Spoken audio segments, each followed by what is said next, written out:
It's Sunday night, 9 o'clock. Welcome to All Lacrosse Live. I'm Gary Groob in Toronto, and I just got here. Another week of travel, guys. Another big week of travel. We'll get into that in a second. With me, of course, I have Shawn Slaght and Moose Jaw. How are you, Shawn? Doing pretty good. Thanks, Gary.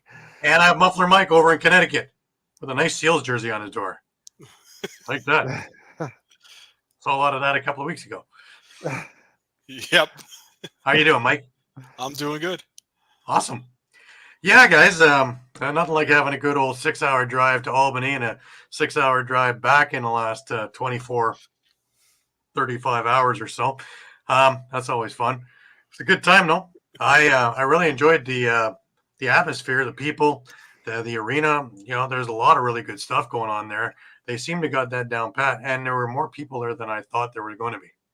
So, and yeah, there was a number of Rock fans that were there, but that's mostly Albany fans, and pretty cool stuff. Now, one of the things which was my highlight of the weekend is I had a chance to get together with Brent Coy, and we've had Brent on the show showing refurbished sticks and things like that, and I got a chance to see a bunch of those as well. But we all know his NLL or MILL accomplishments with the New York Saints. He had tried out for the Albany Attack, and this isn't one of those pre-made shirts that were at the arena. This is his. So thank you, Brent. It's awesome. Found a good home. This is awesome. He gave me a few other things. He gave me one of the old Albany Attack T-shirts. This is the back of it. On the front, there's a big A on the side. He also threw in an Albany Attack cap from way back. But it didn't stop there. He had a couple of other things in there that were really interesting things too. The NLL had come out with an official publication back 2000, 2001. And this was a standard thing for all the teams because it had all the teams in the back of this thing. But in the center, the teams could put their own stuff in there. And obviously this was Albany's because there's their teams. So a really cool thing to go through and have a look at. He had given me from the 2001 season, their number one pick was Mike Regan. And De Beer Lacrosse had put out a picture, which Mike had signed. Really Sweet. cool. And if I wanted season tickets for the 2001-2002 season, well, over at the MVP Arena, which then was called Pepsi Arena. And then there was, of course, everything you needed, your schedule and your seating guide and everything else. And all the new things that they were going to do, like season ticket giveaways and all kinds of other things to keep the fans ablazing in there. But, yeah, it was great to meet up with him. A couple of little shots there. Of course, us in the pub, which was attached to my hotel, which did a lot of sponsors for the Albany team, which was really cool. And if you're ever in Albany, head over to the Hilton Garden Inn Albany Medical Center. This bar is attached to it. The food was phenomenal. Absolutely phenomenal. And atmosphere, people, service, everything was great. Everything I read about it was that and more. Just amazing. But we went out and looked at he had brought a couple of sticks both days, yesterday and today. And today, this was a picture with one of the Alfie sticks. Just amazing. And, you know, I've been to Alfie's workshop. I've sat down, had dinner with Alfie, and, you know, all through the years, and went to seen him put together things in a 10-month process. But to have the stick in your hand compared to other sticks, the thing is just weighted so perfectly that it's such a night and day. You could blindfold me and I would know when I had an Alfie stick in my hand. That's just awesome. Stunning. And all the markings in there and everything else was just, you know, just a kind of, you know, the hair on the back of my neck stood up as well as my heart warming at the same time. It was just weird. But yeah, that was a 2006 stick. But it was great to, you know, we talked for quite a while yesterday and this morning before I left Albany. I must talk with Brent for about another hour and a half this morning over breakfast, and just talking about old school lacrosse and different programs that started and the waybacks and things like that, the 90s, 2000s, and that era. It was just amazing just to talk about all that and hear things firsthand and how some things went, as well as jibbering back and forth about things that are going on now, sixes and other things, and coming to common ground on some ideas and other things. And I even came up with an idea of one for maybe Joanne Storkin if she's listening. The idea of Field of Dreams came to my mind. And, we're talking about Schuler's Joe and Cooperstown and all the rest of that. And I think that there would be a really good movie if we could find a Field of Dreams and do it with lacrosse. I think that would be an absolute stunner of a movie. And I think it would be able to get a lot of mainstream to watch that as well and be able to put the history in and in a light way that it would actually gain more present time viewership. So if you're listening, Joanne, that's my pitch. See what we can do, because there's so many players that are around still and so many stories that can be told. And I think it would be more interesting than a baseball movie, honestly. But hey, Definitely. that's it. And Eduardo is with us. St. Augustine, Florida. Oh, he's come to gloat. Yep. Yeah, well, we'll get into that. Yeah. We're going to hold off on that for the time being. I've had a good day. And yes, of course, Guido, thanks for being with us. And yes, the drive is just numbing. The only thing that was really great was the weather was good both days. So, although the leaves aren't on the trees yet, the scenery was still the scenery. So it did give me a chance to see a lot of small town America. And I rather enjoyed the drive for a good chunk of it. And then after a while, it just got long. And then, of course, I got into Toronto, and then it just got silly. Yeah, even Sunday afternoon, silly. But yeah, it is what it is. Just before we get rolling, guys, just for the network, just to remember all the shows are streamed live across Facebook, Twitter, YouTube, and also Twitch. And you catch all the action on EOPsports.com. Remember to hit the subscribe, follow, and like buttons. Always share. Tell everybody about us, please. Enjoy all of our affiliates. Steel Steps is going nuts this weekend with WrestleMania stuff. We've got one of our guys from EOP that has actually got media credentials over in Lincoln Field and is doing an awful lot of work. And he has been really busy all week and doing some great stuff, cranking out some great reports. I don't think we'll see Pat. I'm pretty sure that he is busy with all that, but the invitation has been laid to him if he can come in for Wings Nest today. If not, we totally understand that WrestleMania is going on as we speak. And man, is it ever nutty over at Lincoln Field and all of Philadelphia with everything. But it looks great. Everything I've watched so far has been top notch. You can tell it's the new era, the Paul Levesque era. Anyways, if you missed a show, no worries. You can grab all the podcasts at all the major podcasting companies, which include iTunes, Google Play, TuneIn, Stitcher, Amazon, Spotify, and so much more. You can also catch all the shows on the EOP YouTube page at EOP Sports, or if you're looking for our stuff in particular, and there's a lot more stuff up there already, you can catch it on the All Across All the Time YouTube page, in which you can catch interviews, press conferences, a lot of retro games, our entire library, as well as fights and older interviews. Lots of stuff still to come in there. So please tell your friends, tell your family, tell everybody to please subscribe there. And we can use that as another tool for everything. Remember, you can stay up to date with all sports by visiting EOPsports.com with great articles from our huge staff of contributors. While you're there, please subscribe to our newsletter. Well, we have one bit of thing that's upcoming, and that is the third annual McDougall Memorial, and that is over at the Rock Athletic Center on July 6th. You have a junior game at 3 p.m., Junior A, a celebrity game at 6 p.m. Always a lot of great names there. Yesteryear, this year, tomorrow year, every year. And some guys from the NHL as well like to show up there and do some playing. So it is a great time and inexpensive. There is also a silent auction that runs 4 till 10 p.m. Lots of great stuff. I picked up a bunch of great stuff over the last few years, especially last year. There's a beer garden. Keep yourself busy, and live music. So I think $10 is the cost. You want to get over there if you're anywhere in the area. And who's who will be there. I can definitely tell you I will be there. The Bats Invitational we've been pumping out for the last month or so. Well, it went off on Saturday. The Bats won 25-7 over the Laxney Invitational champions. And Mike Cooper, friend of the show and the owner and founder of the Rochester Bats, number 26 there in your picture. He had a couple of goals, but more importantly, as to Mike's character, he also had a scrap.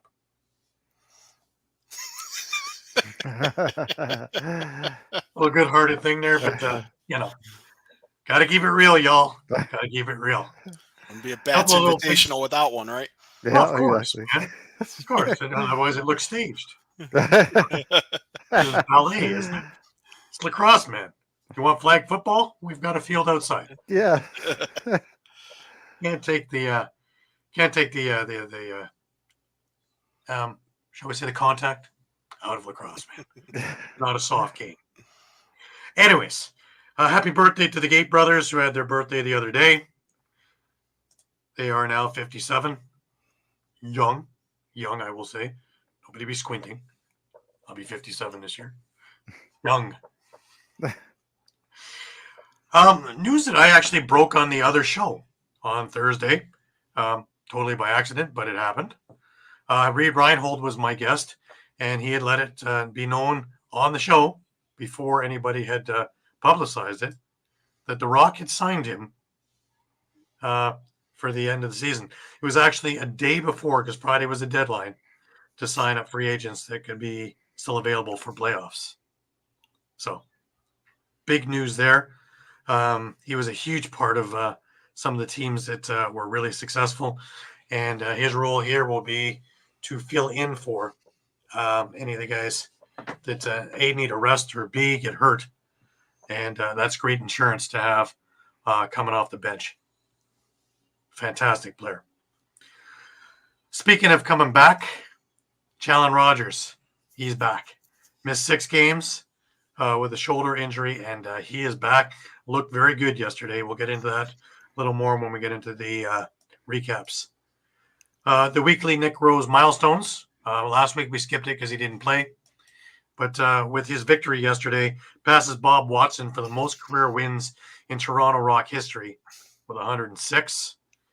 Interesting enough, I was telling Shawn off air, Nick Rose had a goalie goal at the end of yesterday's game.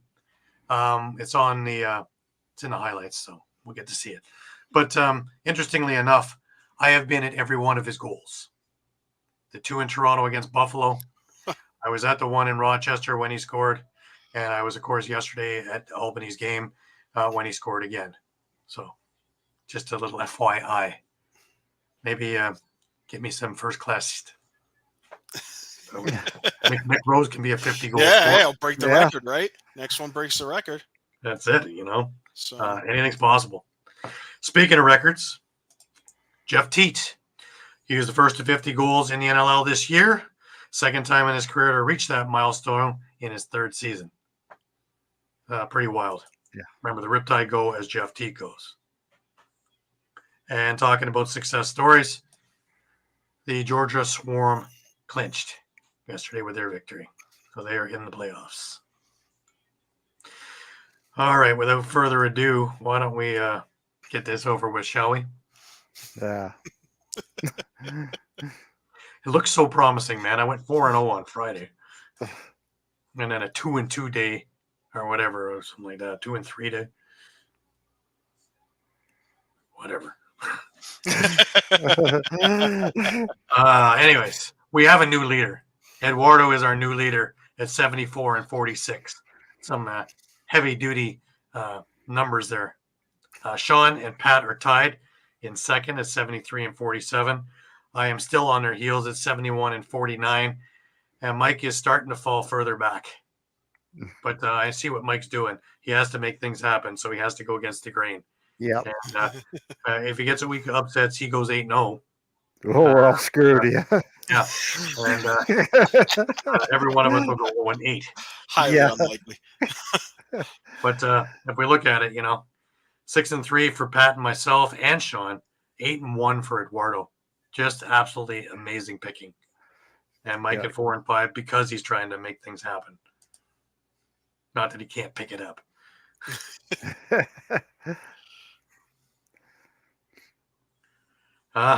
Thanks, Travis. Good to have you around. They actually are doing quite well with attendance this year. They have turned the corner. Nah, missing a few zeros on that number. Yeah, absolutely. Only way was going to. Was that the Vancouver game, Eduardo? Or the Toronto game? Just got lucky. Hey. And of course, Brian is with us. We hope you're doing well, Brian. The Wings didn't do so well, but we hope you're able to, keep your chin up. Mind you, by now, I guess everybody in Philadelphia is getting used to these end of fourth quarter collapses. I'm telling you guys, just some weird things. I expected that team just to come out guns a-blazing after Paul Day's press conference last week. Good thought. And, they played about 38 minutes today. And of those 38 minutes, none of them were the last 6. Maybe if they would have played 42 minutes, they could have come away with the victory in this one. It just they pull the reins just a little bit early, seems, on these games, and that's when weird things happen. Anyways, we'll come back to that. I want to start this week, since we're be doing majority of NLL things this week. We'll start with the Buffalo Colorado game. Another nail biter, guys. Dane Smith scores 5. Byrne adds a hattie as the Bandits win NLL Finals rematch. Why don't we get a look at the highlights here, and then we'll get to talking. Gillis was able to get over center, and his troops were on the floor, and smart play by Buffalo to double that right away. There goes Dane Smith, and he does that right away. Gets a goal.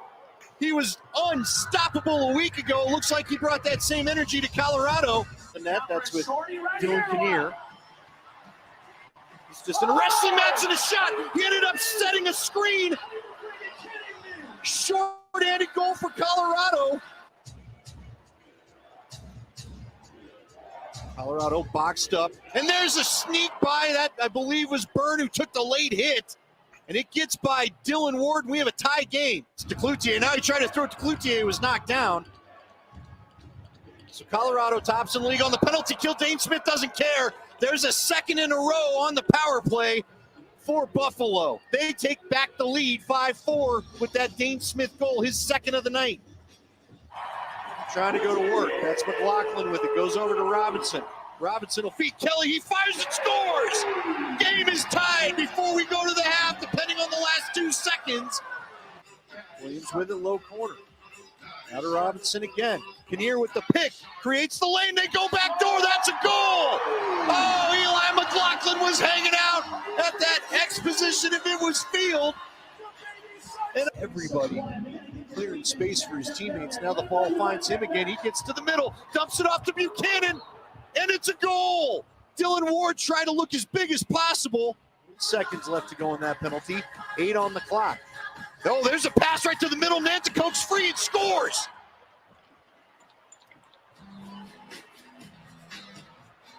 Score a goal right there. That was really impressive. Colorado still in the power play. There's another power play goal from Connor Robinson. Career goal number 100 for Connor. Brings him 1 goal closer to Buffalo. 9-8 our score. For the Mammoth. So Jordan's going to go ahead and pull it out. Now coming right down the middle. Zed, he scores! Zed Williams fresh off the bench with that hop shot you talked about.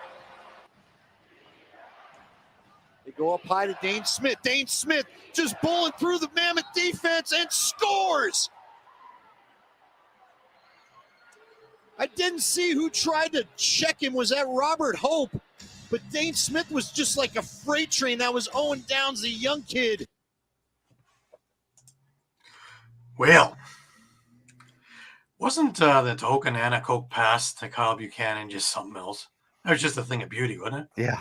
Let alone his goal just after that. It was just, but this game was back and forth the entire way. When I say a nail biter, I mean, it was really strange half in the first half, which saw both teams get on runs. and then went over 15 minutes without scoring. And then it got noticeably chippier in the third quarter. Buffalo jumping out to a couple of goal lead. Of course, Dane Smith and Josh Byrne both having great nights.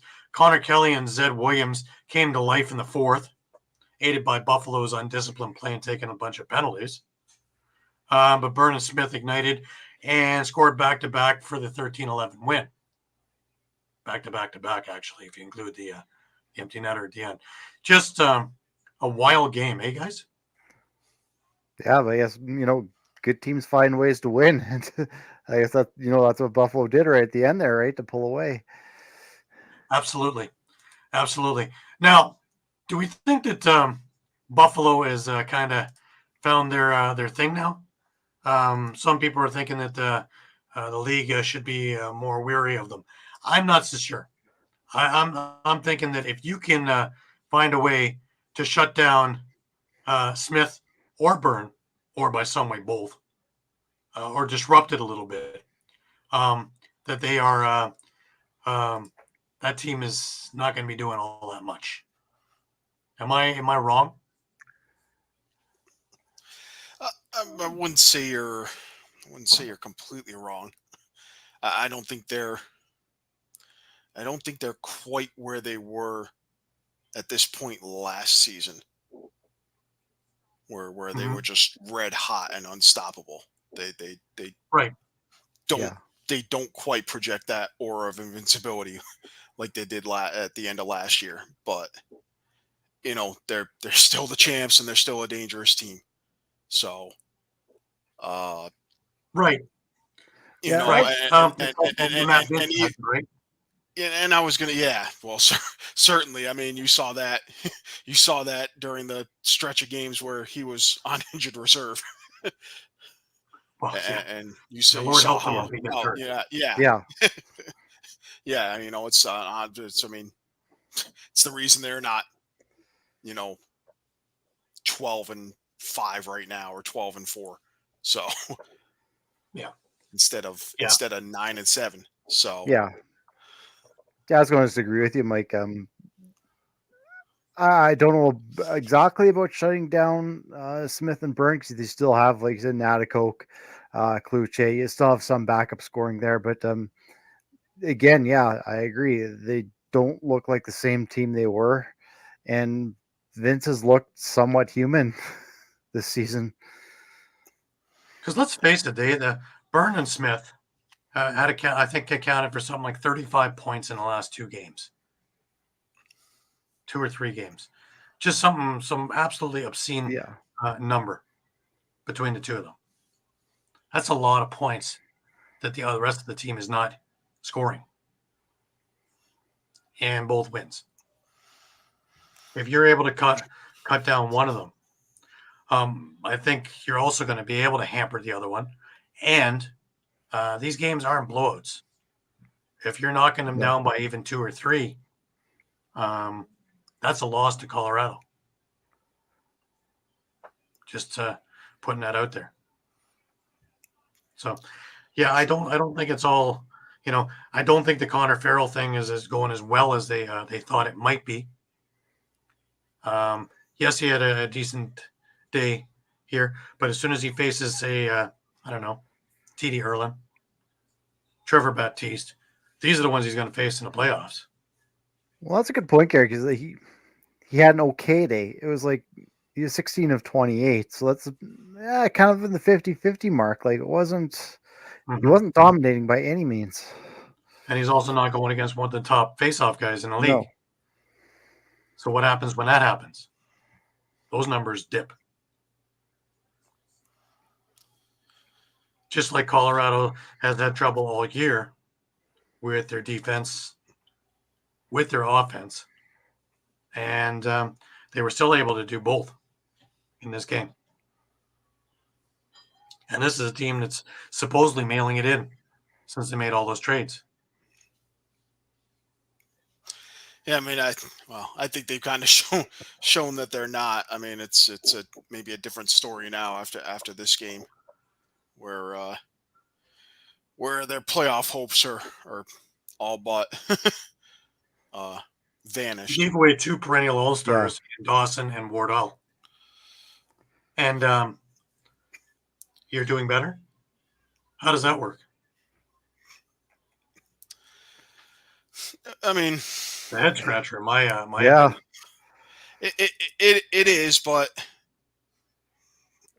you know, Dawson's near the end of his career, so you know, I don't know that there was a guarantee maybe that he'd be coming back next year. Right. You know, I mean, Yeah. I think you need 2 hands to count the number of times Wardle was, you know, drafted by another team during expansion only to be traded back. to It's also Colorado. that Dawson works in Brampton as a fireman, and it's a heck of a lot easier to get to Buffalo. So it might have been, if we're not doing anything, do you think that maybe you can get me a little closer to home? Yeah, Sure, to me, sure. the Wardle trade was more the head scratcher than Dawson. Dawson kind of made sense, like you said, from Burlington, near the end of his career. It was the Wardle one that's more of a head scratcher. If you're selling and fine, you're selling him off. That's fair, but yeah, just trade him off and do better. That's a head scratcher. So other than it frees up a spot for somebody else, there's two spots in the lineup that were now available where, you know, maybe better chemistry. I don't know. I can't put my finger on it. Yeah, Now their first round pick belongs to Philly. Do they have someone else's first round pick from a different transaction? I don't think so, and I would have to look that up on I have to look it up. on Swarm It Up. So something to food for thought. All right, let's move over. I want to move over to the we're talking about Wardle. Let's move over to the San Diego Panther City game. And well, Stott scores 4 to set franchise record for goals in the season. Crawford nets a hattie. San Diego finds it in the end of the game because that was nip and tuck also, right down to the wire. And then the last couple of minutes, San Diego pulls it out. It's a lot closer a game than that score is indicative of. Let's have a look at the highlights. Defensive side of the floor, I haven't seen any rookie nerves out of him. He's playing with confidence, and I expect him to make an impact tonight. Crawford tiptoeing the crease. Nail those picks a little more aggressively and jump out to the ball carrier. Stott's on a step down, buries it.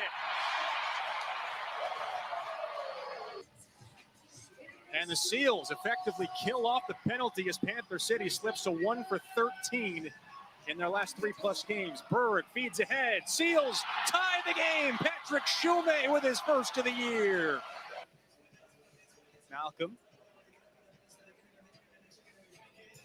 To Caputo on the backside. Great feed by Malcolm as for Riglieri's green light. But maybe that one should have been a yellow. Berg stings the high corner.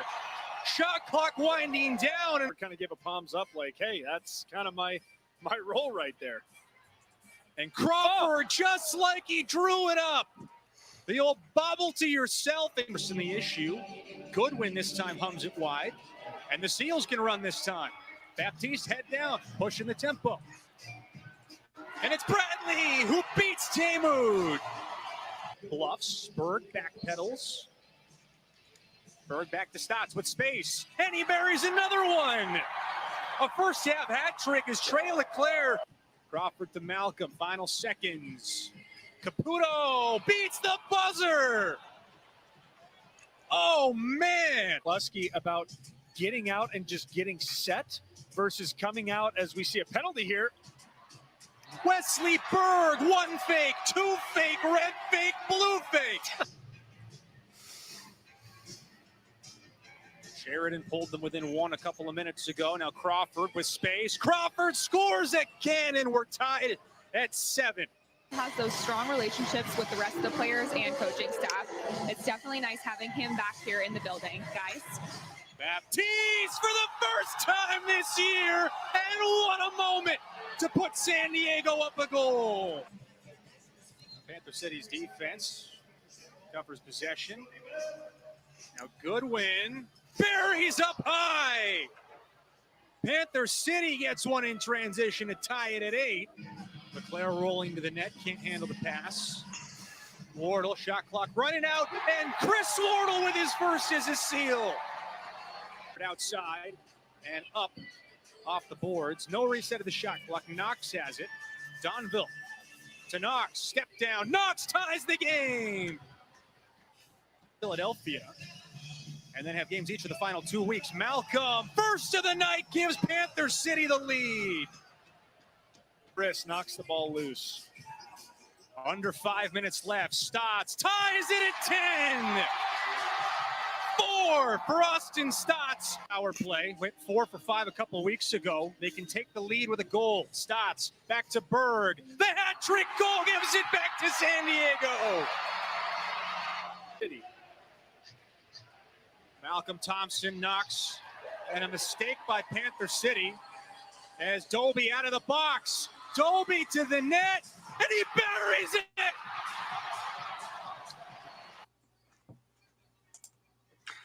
And there you have it, guys. What they didn't show was when it was 10-9 for Panther City, they had a great opportunity. Passed over to Crawford, who was all alone at the side of the net, and Origlieri just made a beautiful save. Just was able to step to his right and get his shoulder there. And otherwise, this could have been a whole different ballgame. Because right away after that, Stott scored on the other end. Yeah, that was definitely the turning point. Yeah. Just a couple of things I want to add before we get into this. You mentioned Reed Reinhold's signing right near the deadline. Panther City also had a signing, John Lintz. He didn't play this game, but he did play today against Philly. And then I quickly looked at Swarm It Up for that info. Colorado does not have a first round pick. They have several trade partners who have several first round picks. Georgia has 3 first round picks. Buffalo has 3 first round picks, and Toronto has 2. And we all know about Jamie Dawick's allergy to first round picks. Yeah, funny how that is. So Colorado does have a few trade partners, and a couple other teams have some trade partners too. Their potential, because obviously there's a number of teams that do not have a first round pick this year. So, yeah, I agree. Panther City is good. I don't know about great, but they're good. And San Diego is relentless. Yeah, and I mean, we've been talking. We're talking about Buffalo finding ways to win. I mean, well, San Diego we can't. Yeah, we can't not talk about San Diego continuously finding ways to win. I mean, you know, they're this time the hero was Trevor Baptiste, who got his first 2 goals of the year. Yeah, at the right time. I mean, and they're still, you know, it's probably unlikely, given that they don't hold the tiebreak, but. Right now, technically, they still can clinch the number 1 seed. They'd have to win out and have Toronto lose out, but it's still a possibility. So, absolutely. Little more around the lineup for scoring for San Diego, which is something we've been talking about week in, week out. That for a team this high-powered. It doesn't seem like they've all been at the same time being on the same page. Game like this, where you've got guys like Chris Wardle getting his first goal, Westberg doing his thing, Doby with a beauty, Stotts with 4. This is Trey LeClaire. This is one of those games where everybody contributed. Still defensive breakdowns, though. Interesting, too. No Dixon in the lineup, too. With that, right again, yeah. How many games is that now? He's got to be 3 or 4 now that he's been out of the lineup. So, you know, hopefully this is just I hate to make us sound like the NBA here, but the load management kind of thing. Hopefully it's not. One of the reasons I think they got Chris Wardle was to relieve some of the guys who were a little bit more beaten up down the stretch. You know, guys like Stotts, guys like Dixon. So it's a possibility that Wardle's in because Dixon's out. Because somebody's going to come in Yeah. and let him rest. And then if he's in full Dixon mode come playoffs, that brings a whole new realm of hurt to that Seals offense. Oh, yeah. So timing is everything. Just like Challen Rogers coming back for the Rock a couple of games before the end of the season to get his rust off and full tilt boogie come playoffs, right? So, you know, timing is everything.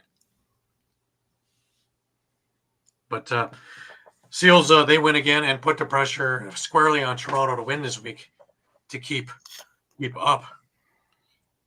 You were going to say something, Mike? No, just I had made my previous point about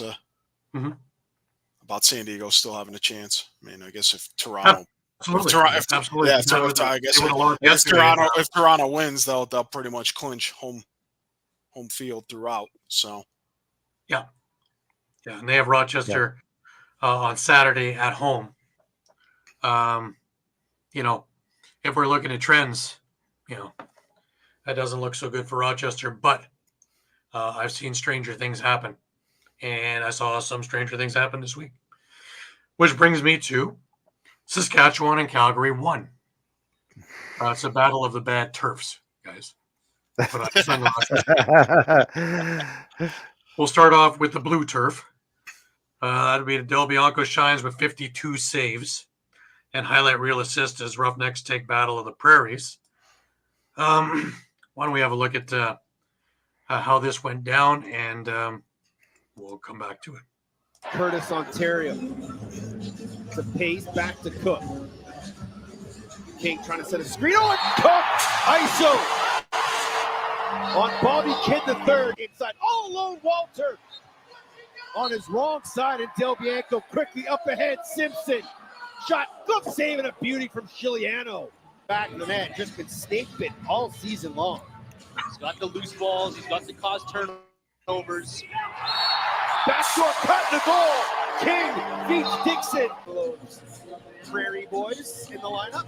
Jack Mann shot, save Del Bianco. Mann again with a glorious opportunity. Up ahead, Matsuoka scores as he takes a hit. He hasn't had a ton of good looks yet. So a matter of time before he heats up. Triolo finally, just as Salama gets out of the puck. 429 fans at night. Electric atmosphere here at the Saddledome. Pace to Dixon. Shot scores! A little stutter step got Adam J on his heels. Came flying down the floor. Take away the transition opportunity. Help out Zach Vance, who looked a little indecisive on how to play that. Outside rip and a goal. That's a great start for the Saskatchewan Rush. It's a pick there from Pace. It's Tanner Cook. Cook shot wide. Rebound scores! Great job by Jesse King to roll to the middle. Side. Watched there by Enju. Gets a pick from Dixon. Gives it off to Taylor. Taylor spins underneath. Dives. Shoots. Scores! 2 goals. Quick succession. Pace to Cook. 10 on the shot clock for Calgary. Into Holger. Oh my goodness! Crack it. Save it. Hang it glue of the sweet mix on number 91. Draws penalties, gets guys open. And nice to see him get a goal that drop the jaws of everyone in this barn. Pace! Cook to King. Up top. Josh Curtis scored! Pulled it short side on Chiliano. His coaching staff all season. Church goes wide late. The 30, but he finally bangs one home. Church is first on the power play. 10 on the shot clock. Dodge. Inside, Church couldn't find it. Inside Clark. Walter scored! Back to back. There's still life in the rush. Dixon. Cook one-on-one with Keegan Bell. 2 big bodies. Inside flip doesn't connect, but falls right to Dixon! He's got the hat trick, and it stops the run of the rush. Cook. Cornwall heads off. Late man is Taylor. 5 on the shot clock. King. Shot around the screen and he scores! Huge goal from the captain. Alrighty. Might I say that I like the Calgary uniform, just because it's not that colorless, old rush colors. Yeah. That actually has some color to it. God, I wish they could go back to the red. I'm right with you on that one. Yeah.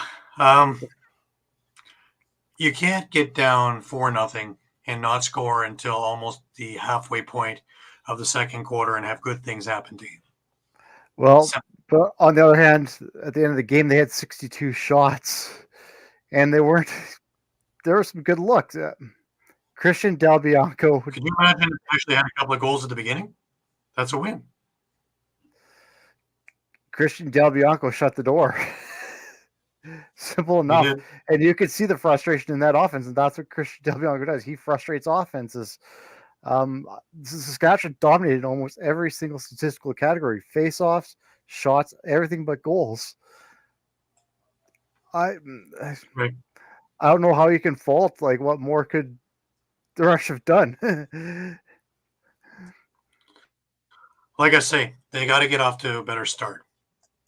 And when we play the second game and play the press conference, that point comes up. Yeah, is just better starts to the game. Because if you're playing uphill, and again, I bring it into the playoffs, we're not talking about a middle of the road team, because where Saskatchewan will get in, if they get in, they're playing Toronto or San Diego. You get down 4 or 5-0 to those teams with those defenses, and it ain't going to be an easy trip. Yeah. And I don't think you're going to get 60 or 70 shots against those teams. But it's a game where I think even though they had such a slow start, was winnable. They did an awful lot, and they were able to negate a lot of the Calgary transition. Unfortunately, when they weren't able to stop it, it bit them. Yeah. No, like, I completely agree with that. Again, like, I don't know what to say. I think the effort was there. It's just, well, I'm not saying they didn't have an effort. They ran into a hot goalie, right? And that's going to happen, especially against Calgary. What happens if they play Buffalo and they run into a hot Vince? Yeah, well, I mean, that can happen to any team, right? You can't just turn it down and go, well, it wasn't our year. Yeah. You have to find ways to do it. And I don't know. Sometimes it comes into running through the crease a few times just to get the message across. Yeah. Get them sidetracked. You don't have to make contact. You just have to get them sidetracked enough that they're not 100% focused. Well, and I think that's, again, going back to your point about getting started early, that's what we see with Del Bianco. If you can get to him early. Yeah, it's been the downfalling, right? That's kind of his Achilles heel. If you can get to him early, he kind of downfalls from there, which it's the same thing with Warren Hill. Yeah. When you're talking about that. When's the next full game? If you go to the NLL page on Facebook, most of this weekend's full games are there, Matt. So you can catch almost all of them off of the NLL Facebook page. Saskatchewan needed a... that game they did, yeah. Yeah, the two Calgary Sask games were the best of the weekend. I agree, especially the second one. When I rewatched that this morning, it was like, wow. So, yeah. All right. And that one's in the books. We did have, I don't know if you call it an upset. Hard to call it a team that's won 4 out of 5 and win another one, an upset.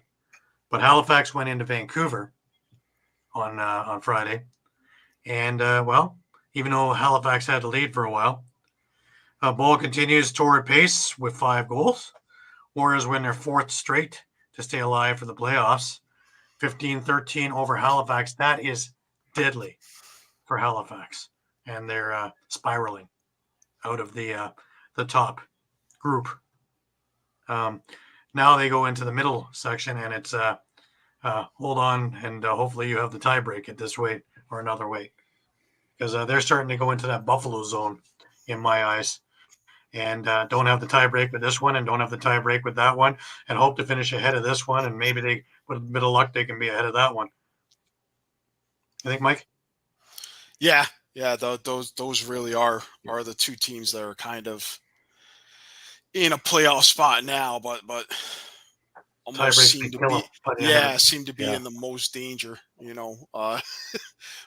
We talked about it off air, and obviously one of those results this week didn't happen, but there's still probably about 6 or 7 teams right now that can all end up at 9-9, which would It's a real mess. yeah, that would be about 6 or 7 teams looking for about 4 playoff spots. So yeah, Matt, I had my hands on a Syracuse Smash jersey as well, and it was going to cost me a couple of bucks, and I still may pull that one off, but I have to go see in the storage chests what I have as trade bait to try and knock it down a bit. But yeah, that is a really a great one, the Syracuse Smash one. Yeah. But okay, why don't we have a look at the highlights of the Halifax Vancouver game, and then we'll get back to what's going on.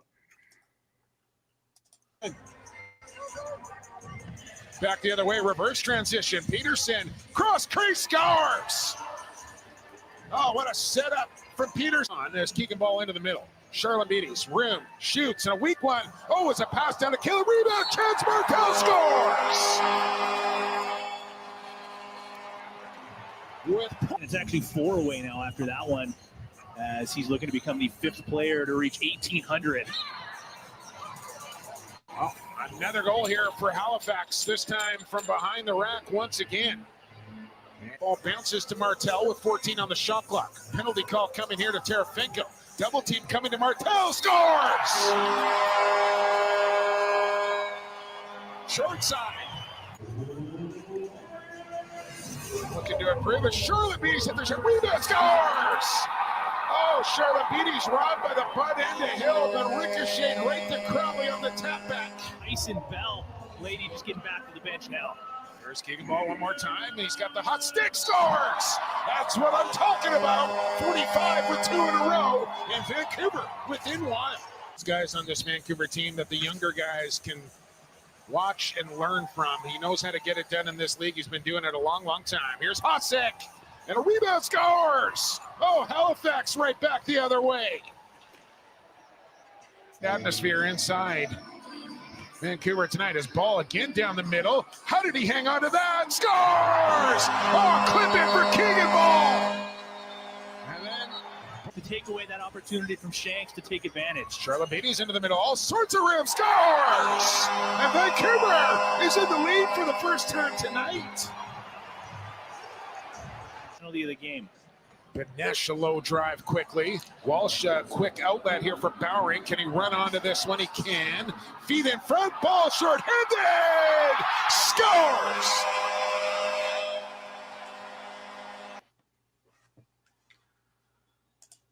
Wasn't that a thing of beauty? Yeah. Oh, yeah. That shorthanded goal was just a thing of beauty. That flip pass was gorgeous. Now, I'm sure that you guys are seeing the same thing I'm seeing, is that this Vancouver team is playing with a ton of confidence. You take a look at Ball's shot, and he's convinced he can score from anywhere.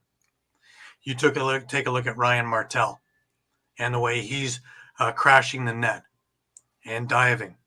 This is stuff you didn't see in game 1, 2, 3, 4, 5 of the season when things weren't going so great. This team is full of confidence. You look at even Walsh in net.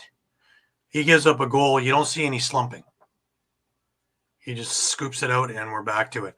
That Aaron Bold idea of short-term memory and get back to it is clicking on now. Actually, sorry, Gary. That's just the point I was going to make. That's actually a coaching decision I love that they made. Is even though they were down, second, third quarter, they kept Walsh in, let him work it out. Yep. Let the young guy work it out, and that's exactly what he did. Exactly, and obviously they figured out that he is their future, and he's got to find ways to, find the inner confidence, not just having somebody pump smoke into him, but find that inner confidence that yeah, I belong here. Yeah, it's going to go in. I'm not going to pitch a shutout, and just shake it off, etch a sketch. Boom, we start over, and I see it more and more week in, week out. That's what he's become. And in the cases when he doesn't, that's when you have an Aaron Bold step in, and there it is. Yeah. So, Mike, what's your take on this? Yeah, I mean, obviously, Halifax is reeling, and Vancouver's full of confidence. And that their last two games, I mean, it's not out of the realm of possibility for them to finish the season at 500. Whether that's enough to get them a playoff spot, I don't know, but they're hosting New York next week. The finale, a little tougher, week 21 is at San Diego. It's their only meeting, but they, despite their record against San Diego, they've always played the Seals tough the last few years. And this time around, they're a tougher team to play against. They're very much a different team. So that San Diego automatic San Diego win is not written in stone, I don't think, in this case. Plus, by that last week, if Toronto has a couple of wins, San Diego might be playing for nothing. Yeah. Right. If Toronto's got a couple of wins, not playing for first place, they've already clinched home for the rest of their things.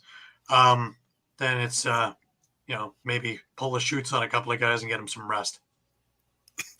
Yeah, and they can't fall. At this point, they can't fall any farther than second seed San Diego. So it's funny because Gary mentioning that's kind of my hopes with Saskatchewan is they have San Diego and Toronto who are really playing for nothing. So but Toronto's still playing for that. I mean, they did. Yeah, I mean, that's come last week they may not be.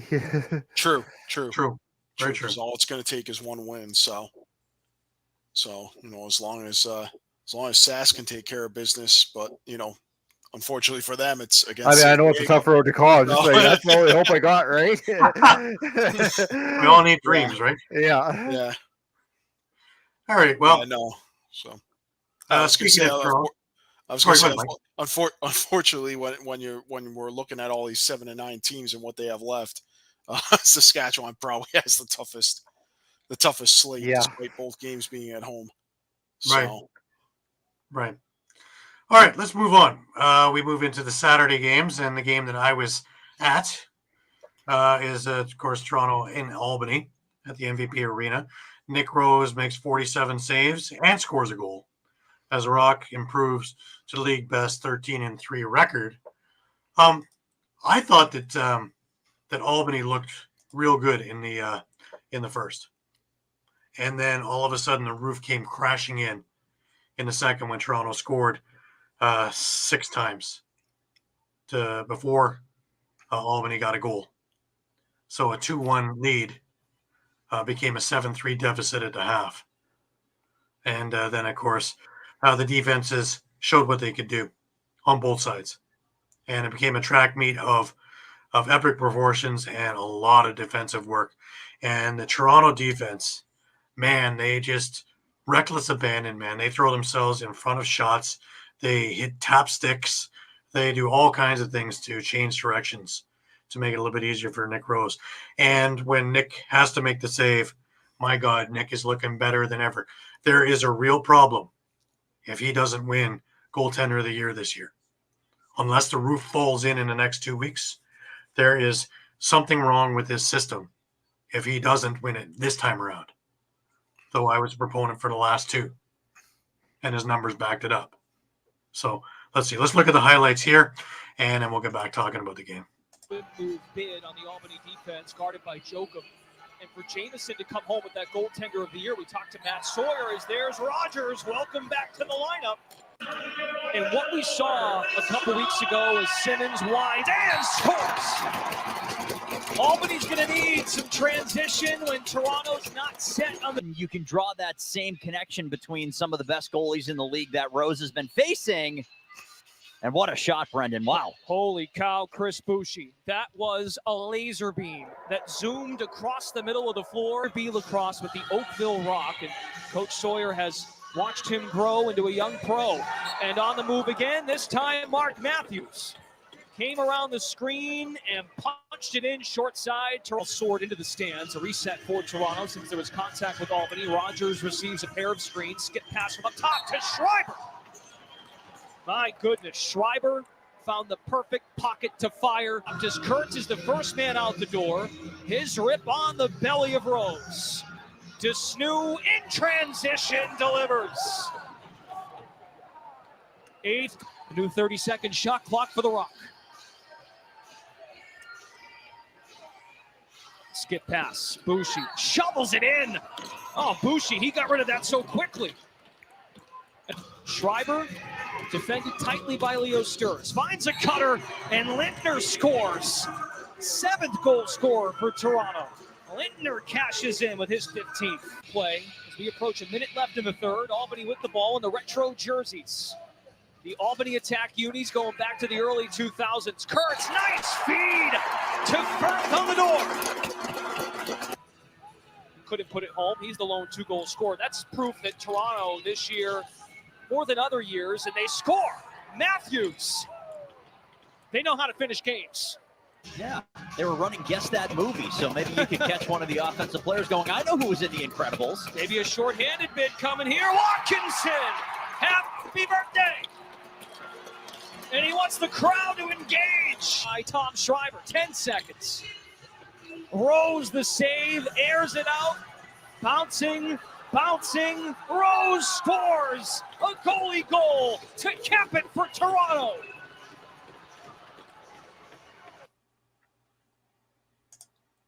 And like I mentioned, I've been there for all 4 of Rose's goals. Pretty much the same MO on all of them. It's funny because when they first picked up Rose, I remember talking with Terry Sanderson, and he had mentioned, of course, Rose's days playing for Orangeville, how he could thread his passes through the eye of a needle, how his accuracy. Well, we're seeing all this now. It's funny, Eduardo had a comment. If Nick doesn't win, people will riot. Even people in Toronto won't riot. They're still down the middle split on whether Rose is the goalie that can win it all for them. I've always liked Nick. I've always thought that Nick worked hard, and his game has improved every year. And the last 3 years, I thought he's been sensational. And yeah, he took a lot of abuse for the playoffs against Buffalo last year. And I'm sorry. Yes, he was responsible for a number of the goals, but the Rock defense that was the best in the league during the year should have taken chairs onto the field, because they sat and watched the Buffalo offense just run circles around him. And as we can attest to watching Philadelphia, when your defense isn't working with you, it is very difficult, no matter what you do, to win games. So things that I took away from this game here is look out. Mitch Desnu looks great in transition. He was playing really chippy game, but not dirty. I think he only took 1 penalty, and that was questionable. The Rock offense. Dan Craig was having a tough time on one side. Chris Boucher was picking him up on the other side. Corey Small. He looked great in this game. Tom Schreiber, a goal and 5 assists. So even when he's not putting in, he covers a lot of attention. Having Challen Rogers back and the attention he garnered because they had him coming out the front door that left, well, at least 2 people open. Mark Matthews doing what Mark Matthews does. 2 goals, 2 assists. But my God, he's drawing penalties. He's doing a lot more than, well, I'd seen him in the last 2 years in Saskatchewan. Now it's almost like the fountain of youth hit him as well. It's funny when a title seems to be within grip. What happens? Albany, what I saw there. I saw Jameson not have the best game of his career. I saw him play really well for 3 quarters. But the second quarter, man, I don't know what happened there. I know he took one off the cage, and I don't know if he was the same the rest of that quarter after that. I don't think he got his bell rung. Nothing wrong with his mask, but just that initial Rattling a bit, yeah. That would just be enough to, and with an offense as powerful as Toronto, they only need that little in, and there you go. Offensively, Sam Firth looked good. Ty Kurtz as a feeder looked pretty good. Colton Watkinson, with his shorthanded goal and leadership, looked good. There wasn't a lot of anything else going on. I saw a lot of guys running around aimlessly trying to find a spot to get a shot through all the blocks that Toronto's defense had. But there were just that missing. And it looks like the same thing that's happened in the last, say, 4 games since this losing streak has begun, where the scoring is – you're not beating anybody if you're only scoring 7. Yeah, that was exactly my question. That was my question, is where's this offense going for Albany? Because, we saw Alex Simmons, Marshall Powell, those guys just put up big numbers earlier this season. And now they're just kind of – Simmons was good at finishing off a couple last night, but really other than that, I really didn't notice him on the floor. I noticed Marshall Powell a lot on the floor. And he was running around like a chicken with his head cut off, trying to find a spot to either fire a pass or fire a shot.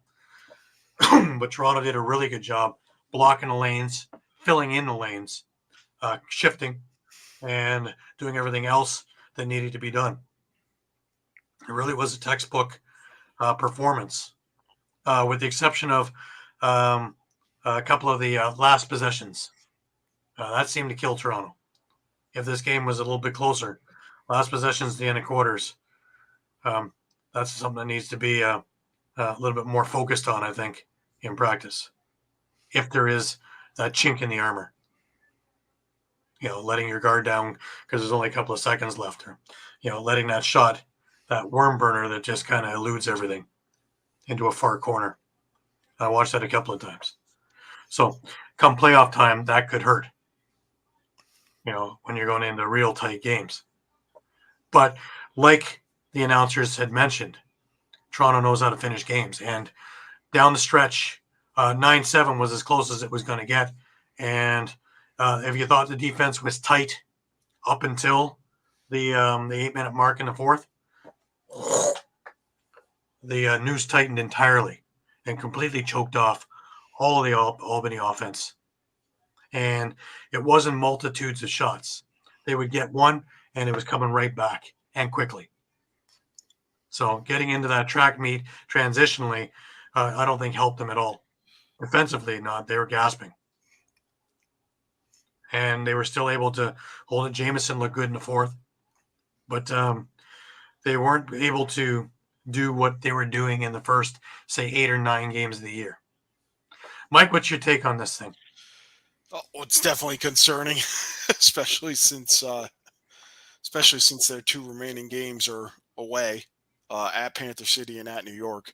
So that's certainly, neither of those are gimmies, and Georgia can actually leapfrog them for the number 3 seed with a win, right, and 2 Albany losses. So, or at least 1 more loss by Albany. So, what do you think is so different from the last 4 games from the rest of the season?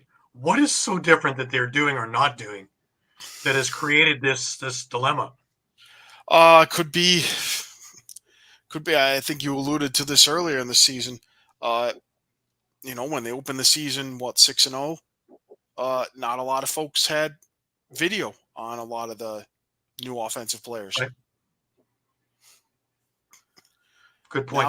Now teams have film, so now they're starting to find and exploit, and figure out how to defend certain set plays, and just understanding how the offense functions. Is it youth that they're not able to make changes or adapt to some of the defense that they're seeing? Because the offense is flailing. I won't say failing, but they are flailing. Yeah. I mean, there's a fair amount of inexperience on that team.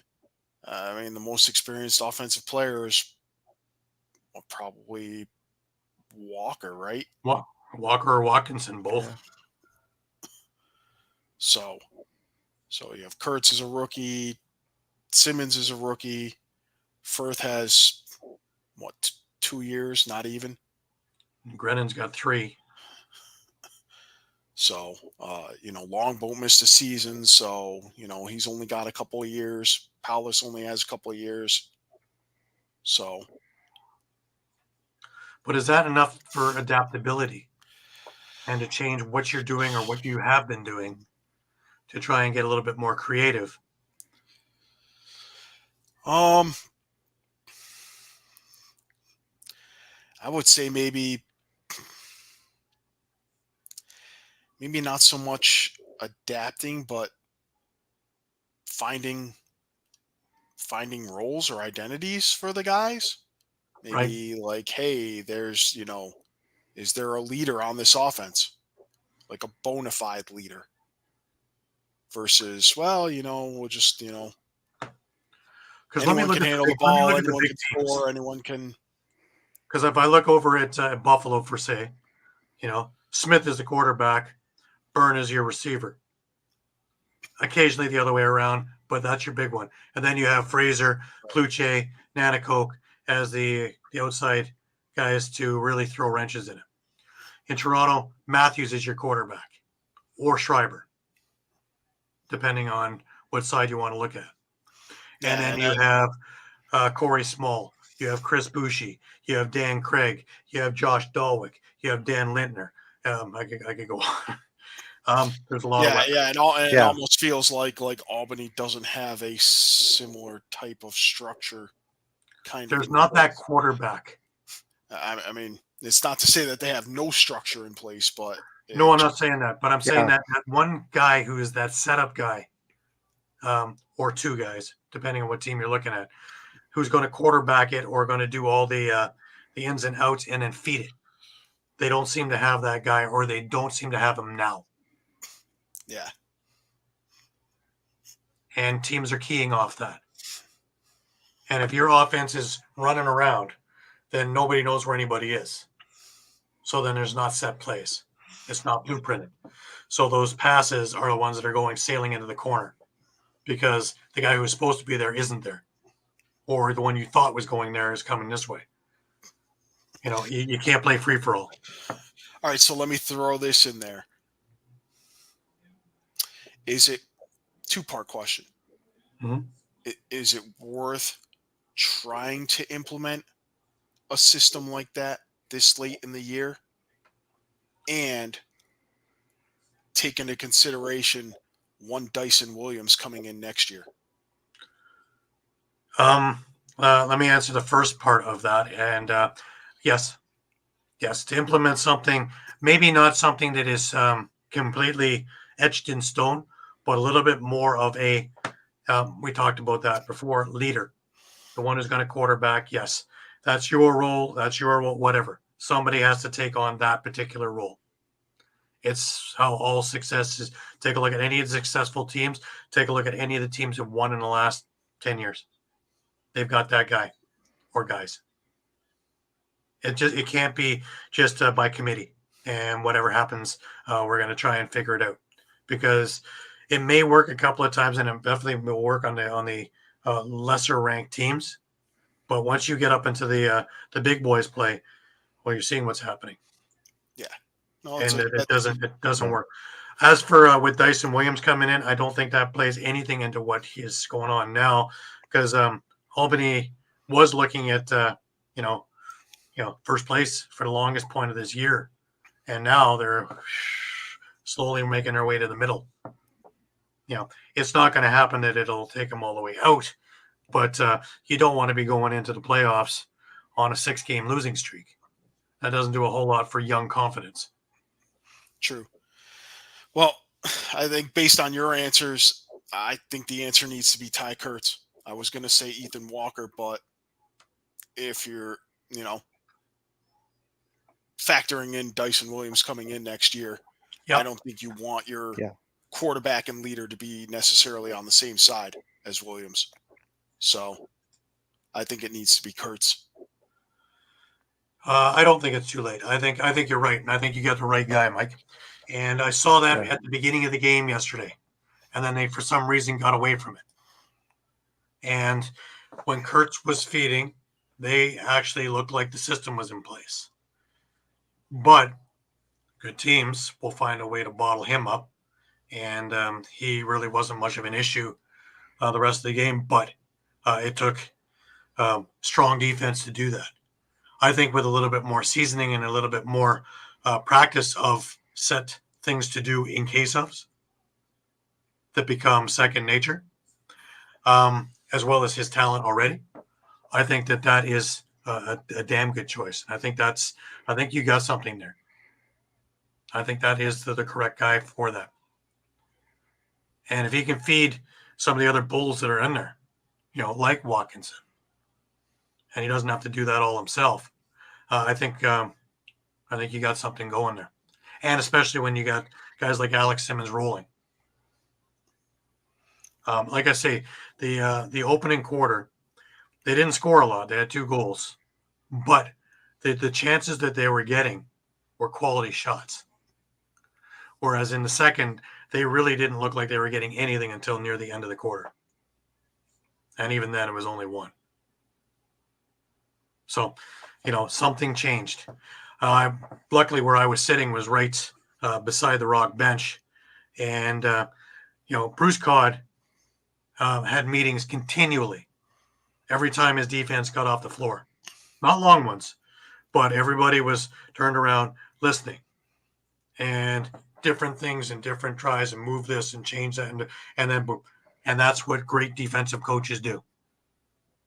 In my eyes, Bruce Codd is the best defensive coach in this league. And he is adaptable to just about anything that goes on there. Do things go wrong? Yeah, of course they do. But 99 times out of 100, there's a solution and a change. And it's not usually the defense. The last year's playoff, I'll take that out of the equation, where everything went wrong. But what I've seen this year especially, when things haven't been working correctly or not seem to be on the right page, there's a lot of chatter and a lot of communication back and forth and from everybody, and that's how it's done. And it's the second time that it stood out to me.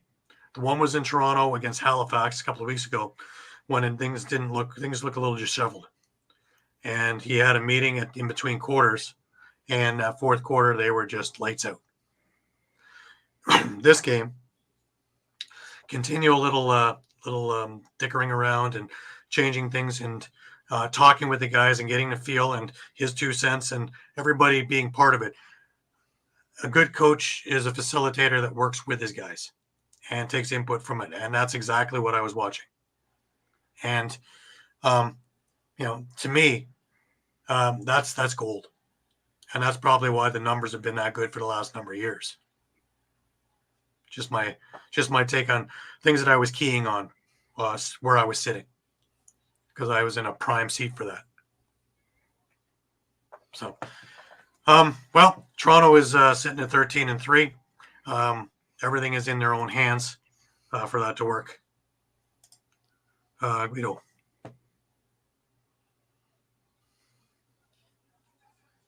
That's exactly right too. Yeah. And when you're not scoring, that confidence just completely goes out of the stick and squeezing the stick. And all the rest of it. And, especially when things are changing on them. And like I say, there was a lot of running around. So I didn't see that in the first 8 games of the year. But I guess good point, when the confidence is running low. Everybody's trying to be the hero. Everybody's trying to do the best they can for the team, but sometimes they take on a little bit too much, especially young players. In baseball, you can't hit an 8-run home run. You can't score a 3-point goal in lacrosse. So everybody has to get on the same page, even more so, I think, when things aren't working right. Patrick, what's going on? How's the wrestling going, buddy? Have they given you a belt yet? The Gobbler Award. I seen that in the press box they had unlimited cheesesteaks. I don't know how you didn't break down. Oh, that'd be dangerous for Pat. That'd be dangerous. That's why he didn't get the credentials. So they couldn't afford to put that many cheesesteaks out for Patrick. My. We josh you, Pat. I know you're busy as heck this week with all the wrestling going on and everything going on. I have a few, but it's from yesteryear. I have nothing of thing. I even have summer lacrosse cards. I have a bunch of Victoria Shamrock cards that have been given to me by out west. Really cool stuff.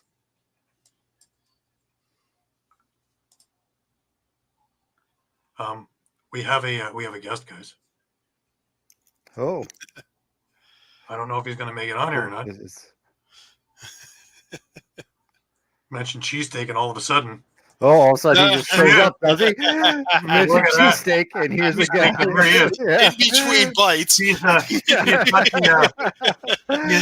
sad look on like he didn't get the cheesesteak. It looks like Pat's internet is running like mine normally does here. Slow and Hello? I can hear you, Pat, but Pat. you're on screen. It's like the Lord is speaking to us. Hello? There he is. Oh, man. Pat, you're back. Oh, he's gone. He's gone. I think maybe sign off and come back on, and we'll see where we go from there.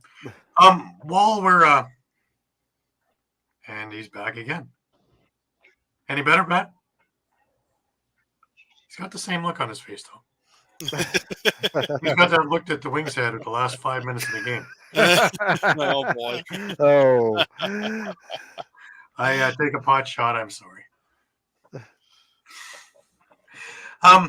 While Pat gets this together, why don't we get together with the Rochester and New York thing? And T combines continues to amaze with 4 goals, 5 assists as Riptide improve their playoff chances with a big road win. As T goes, right? Yep.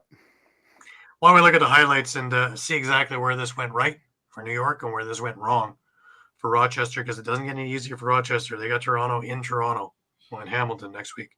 So let's have a look at the highlights. Now to T. Back near side. Taken there by Keogh. Far side. The shot by T. He scores. Over to Keogh looking. Steers it across to Teat. In front of the net, the shot, he scores. What a pretty feed. Teat to O'Connor. A right arm save by Dunkerley. Nice job by Dunkerley holding his ground. Fed in front to Smith. He shoots, and this time he scores.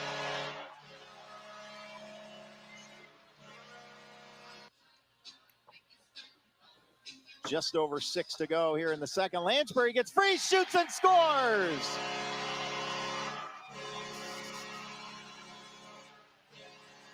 Kiernan to Matisse, near side to T, looking for the hat trick. Shooting, he scores, and he's got it. For New York, Sundown, near side Matisse. Back in the slot, the shot, he scores. And O'Connor scored the goal, and then you see the extracurricular stuff going on as Tyler Biles. He cut across the middle. Lansbury picks it up. Grab by Knight. Knight shooting, he scores! Curtis Knight.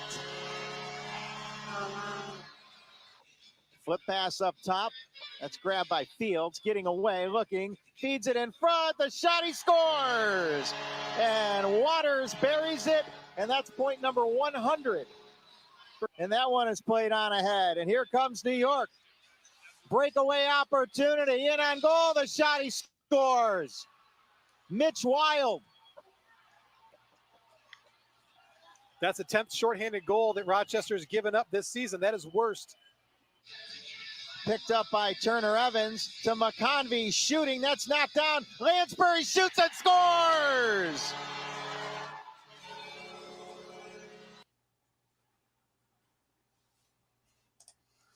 All right.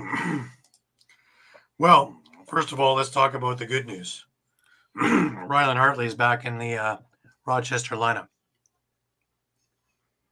I am happy, and I'm confused. Yeah. I'm a little bit concerned is what I am. Yeah, I was going to say concerned. I'm more Hopefully concerned than he's- confused. I say, talking with his mother a couple of weeks ago, I know he was back working and I know he was getting healthier. I am just concerned with a gentleman with that many concussions. I'm very happy to see him back doing what he loves. Don't get me wrong. I don't know if at the end of this season would have been the right thing to do, or maybe a little bit long. Obviously, he got cleared, but maybe a little bit longer, in my eyes, would have been a better thing. Am I off board? No, I'm right with you, Gary. Even just to take the off season, just to figure out if this is the right thing to continue doing. And again, I'm with you right from the start, Gary. Like, I know he loves lacrosse. I know he wants to be back, but for his own He's health, a champion. Let's not get that wrong. Yeah, He's a Vito Cup No, champion. I'm- He's got great legacy. He's got great will, but health is health. it's a concussion. It's a brain injury. Yeah. It's very serious, and he should be, and I'm sure he is. Don't get me wrong again. But maybe he should take that off season, just figure out if this is the right thing to do for his health, for his long-term health. Yeah, I agree. I just again, I am happy to see him back because I'm glad to see him getting healthy. Absolutely. I just think with a couple of games left in the season, Hutchcraft has done great so far. Yeah, has he been a stud at times? Buckham is confident backup, competent backup. Yeah. It's not dire that he gets in the net, and God forbid that it comes just a hint too soon. That worries me. We've watched and a number of players. I think the reason I said confused is more just the fact that when I looked at the box score, it was like, okay, you put him in for all of 20 seconds of play where he faced one shot and it went in. Well, what was the point? Well, it was pull the goalie, and he's quicker into the net Yeah. than Buckham. That's the only thing I can see. I just don't understand why he dressed. But I say obviously he was cleared. But when you have a history of that, shouldn't Even that when be you're cleared, even when you're cleared, I would still sit back and just think, is this the right thing to do? Now was Hutchcraft put on IR? Nothing that I've seen for the game. Well, I think you only have two goalies, right? Maybe you give him maybe he had something to do, or short-term holdout, maybe just for a bit. I'd be more interested to see in Toronto who's on the bench. I will be very, very curious. First off, being there for pregame, and then seeing who doesn't dress, because there's nothing that doesn't surprise you. Nothing on the NLL website about it. But that took me a little off guard. I didn't expect that. And like I say, mixed feelings on that one, and not because I'm not happy for him being healthy, because we've been praying for that. But man, it's maybe a concern for his long-term health, like you said. Yeah. Well, I guess Eduardo got that. It's not a concussion; it's multiple concussions. No, exactly. True. Yeah. And we're all shocked to see him in there. And yeah, like I say, obviously there's a lot more to it than we know. And obviously the team doctors, management, everything else is in on it, because you're not going to throw away, let alone a career, but everyday life. Multiple concussions. That's why I say long-term health, right? It's maybe he feels fine now, but again, they're brain injuries, right? Just down the road. Yeah, you got to be ever so careful about that. Yeah. Getting to the game though, Jeff Teat. And then when you're not watching him, Stephen Keogh. Yeah. Doing Stephen Keogh-ish things. Another highlight reel goal. But New York puzzles me also, because they do it. It's like it's second nature for a while, and then it's like they've never done it before. The consistency just isn't there. And if by some way a defense is able to contain Teat to 6 points, 4 points, there goes the New York offense. Kind of similar to Buffalo, hey? Like if you can kind of even shut down Keogh so he can't feed Teat. Yep, or O'Connor for that matter. Yeah. Yeah. One of them just throwing a wrench in there somehow. Teat's going to get his points, so it's about limiting his points. Yeah. He's just so good. And I say I've watched him since he's been a young boy, and he's just get better and better and better. And the most accurate shooter I've seen ever. Well, I was going to say that one goal, he was stepping backwards when he took the shot. Like, yeah. Who does that? Like, and it doesn't matter. You can have a misfire that's off the ground, and for some reason it just finds the net. Great players have, all kinds of ways to score. Just you go back through the decades and you'll see that. But, this is finesse, because he's not a big guy. It's funny, we Brent and I were talking about, the gates this morning. And did you want to pay the price as a defenseman and get run over and he's still going to score? Or are you going to move out of the way or whatever? Whereas Teat is finesse and accuracy and technique and God-given skill. And it all rolled into one package. I don't know. And the best is yet to come with him.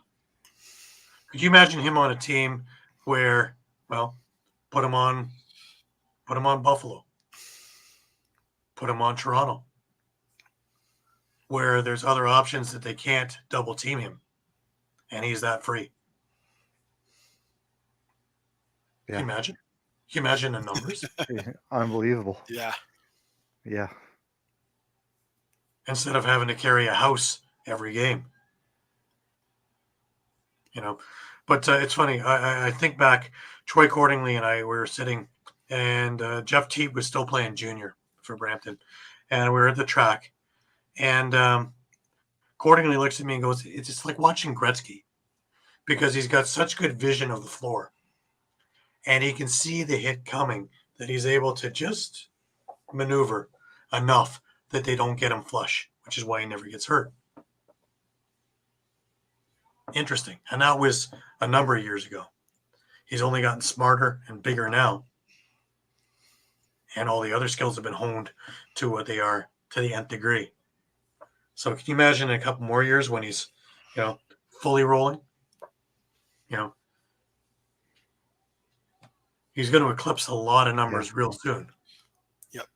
But, man, I just look at, if he had the opportunity to play on some of these other teams, I think if he just had the help. Yeah. Well, look at John Grant when he moved over to to Colorado. Yeah, after the Rochester years, and some of the other things that went, the numbers just were, Colin Doyle coming back to Toronto, and in the 2010, 2011 years, when Billings was young, Stephane LeBlanc were young, both Rookie of the Year candidates, as well as Cam Woods, Casey Behrens, and all the rest of those guys that won the championship in 2011. And you take a look at the points that he was able to accumulate because they couldn't double team him or triple team him like he was over in San Jose when he was with the Stealth, because he was the firepower there. And I reckon that to something like Teat, if he had that ability, it's mind-boggling what he can do. But we'll see if they can stay consistent. They can be a real force to be hampering some other teams' championship aspirations, shall we say. Certain teams, I think other teams don't want to play. New York on a good day, Buffalo on a good day are teams that a lot of teams want to stay away from. Yeah, where they might want to take their chances with any of the other 5 that are left over. Just putting that out there is something to think about and maybe chat before the playoffs commence. Once we have a better clue of who's going to play who, or who's even in the damn thing, because even that's clear as mud still. All right, let's go over to Georgia and Vegas, and of course Georgia clinched with this victory. And Jackson leads the way with 4 goals. The Swarm clinched a playoff berth. That's something we haven't heard in a long time, eh? Jackson with 4 goals. Yeah. Jackson leading the offense. It's been interesting when Georgia's had a tough time. Pieces of their offense have stopped also. And Jackson was a big part of them winning. And when his part of the offense dried up, they were starting to have a tough time, relying totally on Andrew Q and Lyle Thompson. But, if they have that back in, as well as a couple of the others, Seth Oakes and Brian Cole, this will be a real juggernaut at the right time.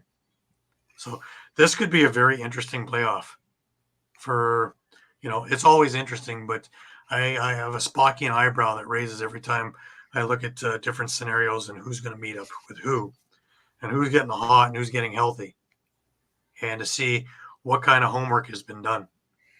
And then it starts going into coaching staffs. Let's look at the highlights here, and then we'll get back into this game.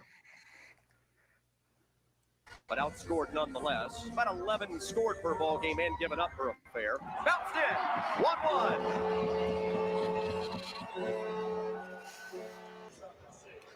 Oakes picks up the loose ball. Seth Oakes, 2 consecutive games without a point.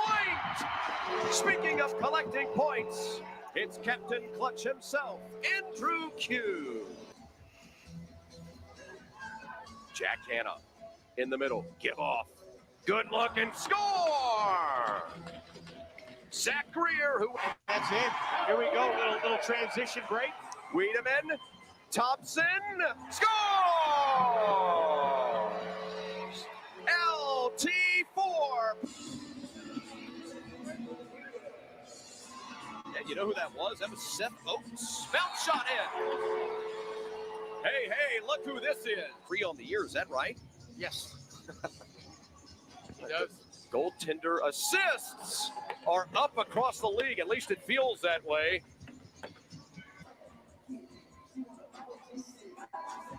The athleticism off the charts of late. Speaking of athleticism. Okay. Oh, baby.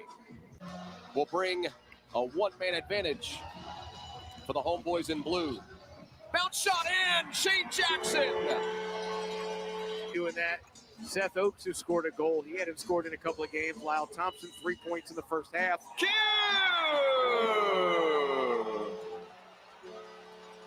In effect on the 5 minute.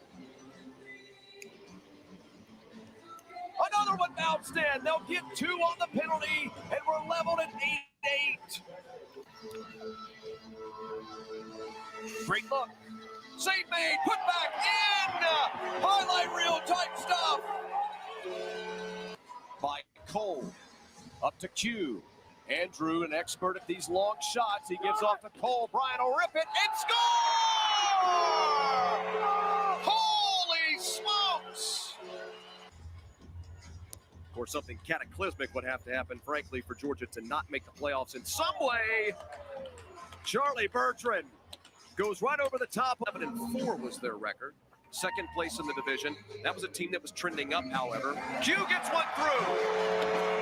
Captain clutches on the hat trick, and his team leader finished that year at 9-9. Played a famous game in this building for Georgia Swarm fans. That one bounced in by Shane Jackson. It's up to a 3-goal lead. That's what it takes, right? Did it get through? Yes, it did. Shane Jackson.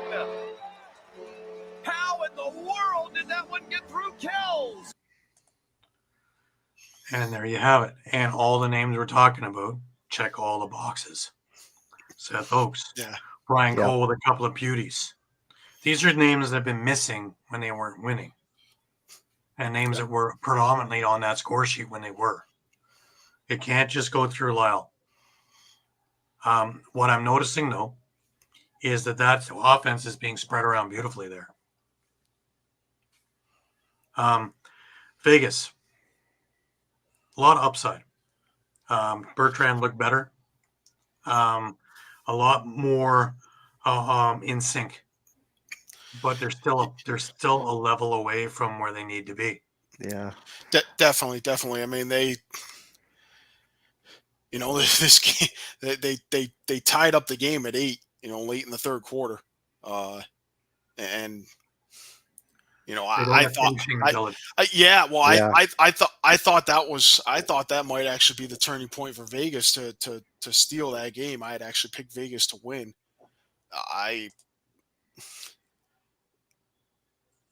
Bomberry picks up a 5-minute major, and Georgia kills about 4 minutes and 10-15 seconds of it, and then Vegas strikes with 2 quick goals and ties the game at 8, at the end of the third.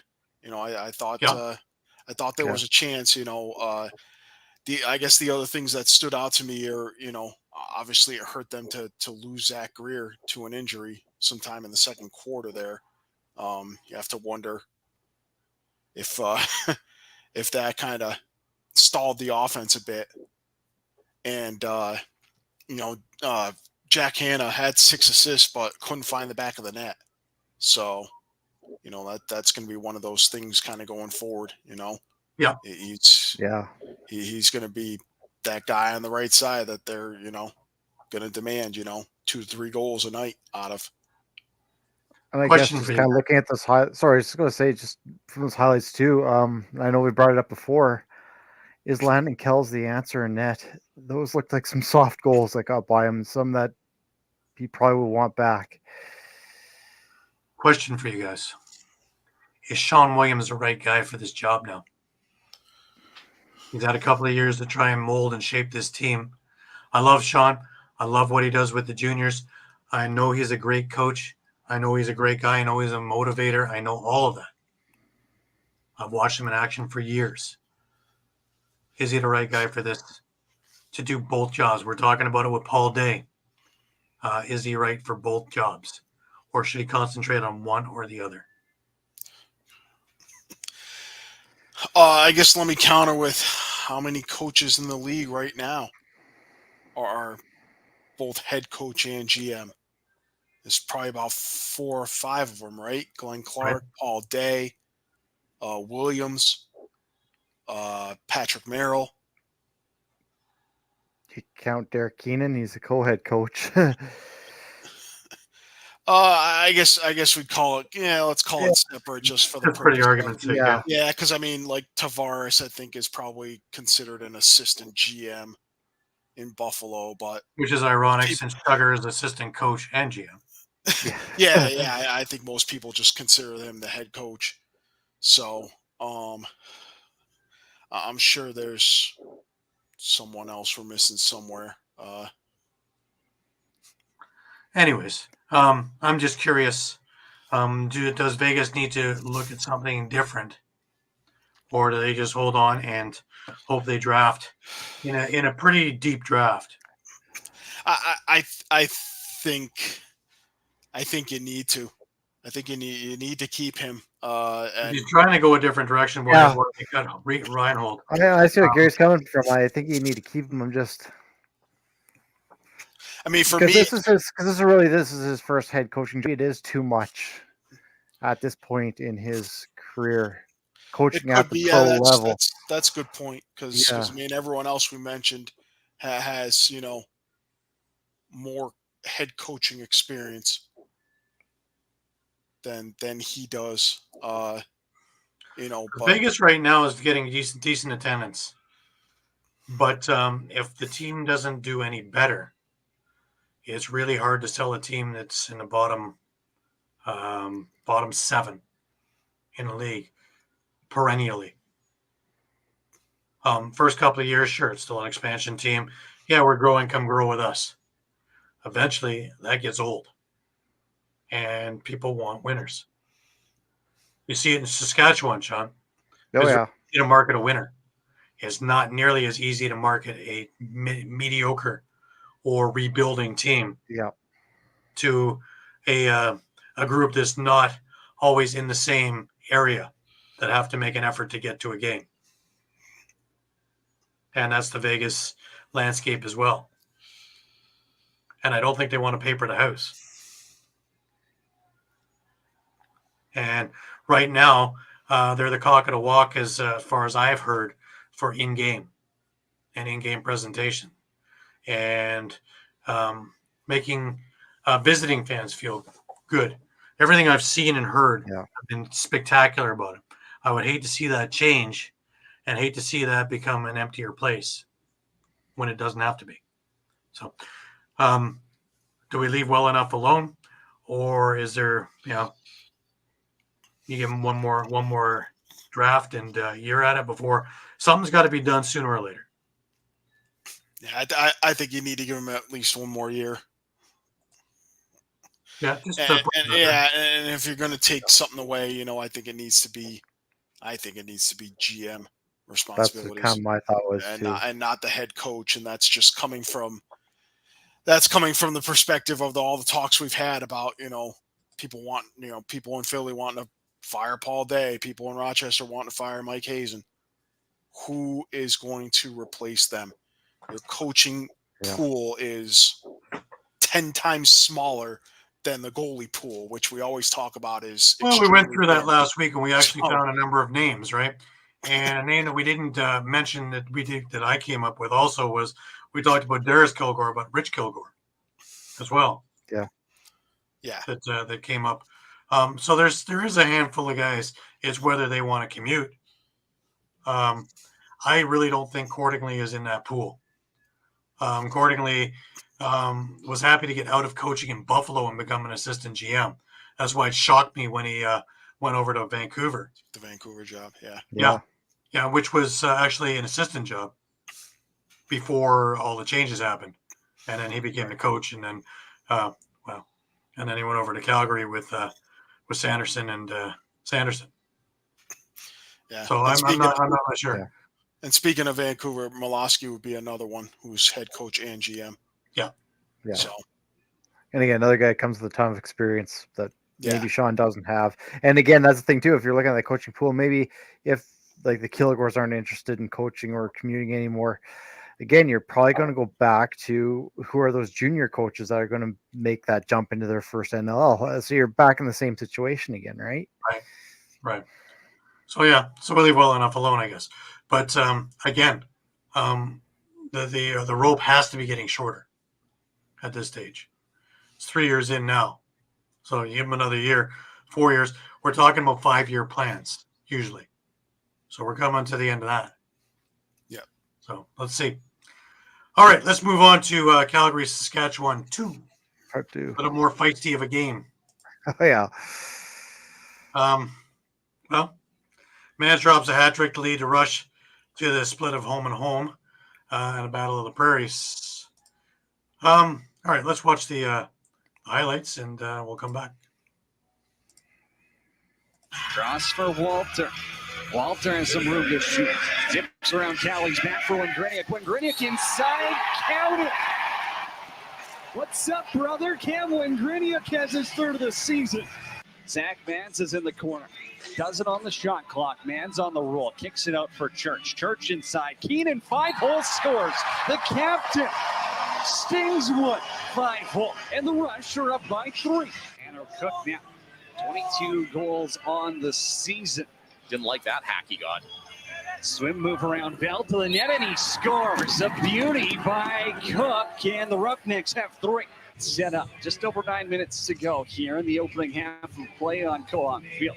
Robert Church, Zach Mans up top, flips it. Keenan over to Church, quick stick, scores. Tic-tac-toe. And Robert Church on the power play has his second of the game. You're going to commercial, but thought I'd get a sip of water here, Cody, but I guess not. Mike Triolo up top. Jarrett Smith will stay in play. Triolo, far side, scores. It's the 6'8 sniper who puts one under the bar. Right down the middle. Defenders let him walk down Main Street. He misses the mark. Here goes Messenger the other way, though. 3-on-1. Messenger, flip back. Bell takes it, and he scores. Keegan Bell's got his third of the season. Shot up high. Zach Mans with it. Over for Robert Church. Church had 6 points in the opening half. Church back for Mans. Little inside move to the net, and he scores. Count it. 2 for number 2, and Saskatchewan has 11. David Dixon will trail him. Dixon has scored in the opening quarter. Down for pace. Now it's King. Got himself free out in front, and he scores. Perfect finish by Jesse King. He's a member of Team USA at the World Championships this fall. Kazevnikov put it on goal. Del Bianco made the save. Now it's an outlet for Shane Simpson. Simpson picks it up on a breakaway, and he scores. Shane Simpson tucks one home for his 16th of the season. Church is going to have to grab it off the wall. 4 to shoot. Mans inside. Oh, paint the top corner green. Throw those hats. Zach. Okay. Throw those hats, Zach. Okay. Well, of course, this time around, quicker start. Just before we get rolling, let's listen to Quinlan and Zach Mans in the press conference. What are your overall thoughts on how the team just bounced back tonight? Yeah, we said we needed to play desperate, and we played desperate. And so, again, our start was crucial, and we had a really good start. We did a good job with our game plan and shooting the ball. And then we never really took our foot off the gas. So I think that's probably our best 60 of the season, and we desperately needed to keep our lives, ourselves alive. Not sure of all the tie-breaking situations, but pretty much have to win out now. I couldn't tell you. I mean, we're going to play the one in front of us. There's probably some scenario that we could maybe make it in at 8 and 10, but our goal and our mindset is to win out. And so we'll just worry about San Diego next week. We got a tall task, and we're excited for it. We got the top 2 teams in the league, and we feel like we can play with anybody, and we're happy to be able to be in control of our destiny. So yeah, we're gonna worry about San Diego, and then we'll worry about Toronto in 2 weeks. From your point of view, what was the difference from last night compared to tonight? Yeah, I really, I thought we played well last night. Obviously, we struggled to finish the ball. I think anytime you get 62 on net and 90 some towards the goal, you can't knock the effort. I think we were just a little bit better in terms of our details. That would be it in terms of shooting the ball, specific assignments defensively. Frankie was awesome. So again, it was, we had 24 hours to regroup and go through some video and make some adjustments, and credit to that group in there because they did everything we asked and more. You talked about next games coming up. Still, mathematically, still have a chance. What's the message moving forward? The message moving forward is to start on time and to play as a like a desperate team. And so when we do that, we're really good. So that's what we're going to be doing. Perfect. Thank you. Zach, it was a big game. How did you feel about the performance from the team? Big bounce back performance. Yeah, I thought we were due for a good performance. I thought our previous game against them, I thought we put together a pretty strong effort. I thought if we shot the ball better, I think we maybe would have had a little bit of better luck. But we were going into this game with the exact same mindset as last game: get through the middle, work hard, and just do all the little things right. And it worked out for us in the end. What do you think was the difference tonight versus last night? Honestly, just hitting our shots. Right, we put over 60 on Delubs last game and didn't score that many. And I think we shot with a purpose early from the start, and it showed on the scoreboard. How important was it to get a good start tonight? I think it's the most important thing in this league is having a strong first 5 minutes and then just letting the game progress after that. What's your thought on special teams, shorthanded and power play? Looked like you guys were doing a little bit better this time around. Yeah, that's been a focus for our group in the last couple of weeks. We haven't been great throughout the season, but this is the perfect time to kind of dial in those things. There you have it. You both said that, right? Quick starts. Yep. Quick starts. Yep. If these slow starts are killing, I watched it with a number of teams, killing them. So if they're on the ball, get to these goalies early, they're susceptible. I was going to say this game shows what would have happened the night before if they could have got to Dubs earlier. Because I think Del Bianco, like other than Del Bianco, the Rush really outplayed them in Calgary. Yeah. It's just they couldn't find an answer to him. Young team. Yeah. Young team making mistakes and weren't able to capitalize. Second time around, maybe learn something from the night before, changed a few things, and caught Calgary a little bit flat-footed. Yeah. Also, we're a lot feistier. They weren't pushovers at all.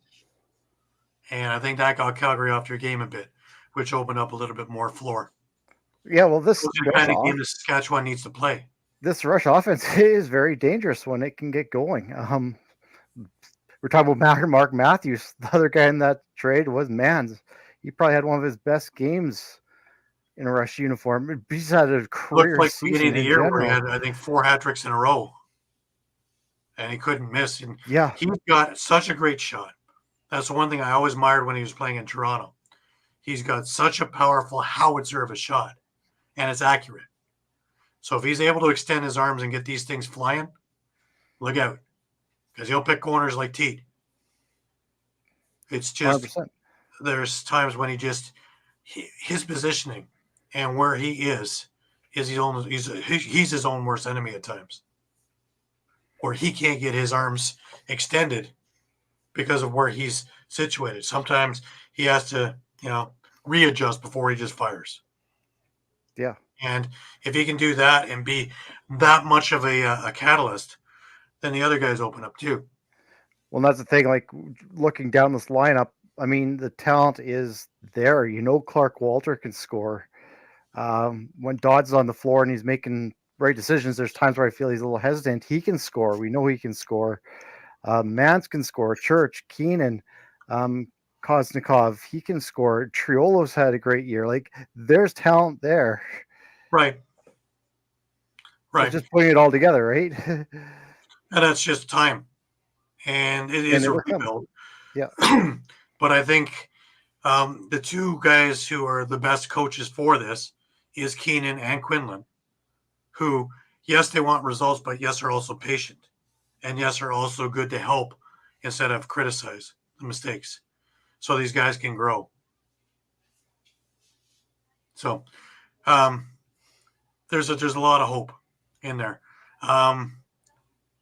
Whether this is a playoff where they can make some noise or get into the playoffs and make noise, time will tell.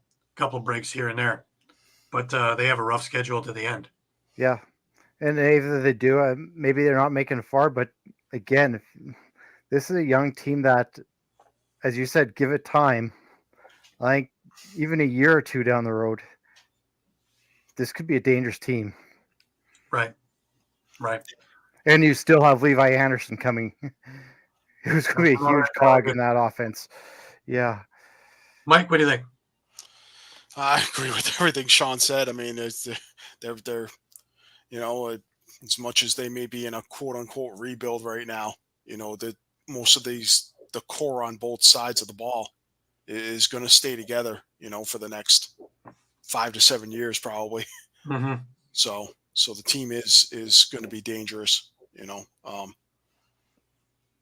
I think they're dangerous enough right now that they could steal a couple of wins here and force a tie. I mean, I would probably take a little heat on this, but with San Diego coming up, San Diego's not going to want to get a track meet with this Saskatchewan team. No, I don't think at all. I don't think they can compete with that. No. Young legs against beaten up legs this year.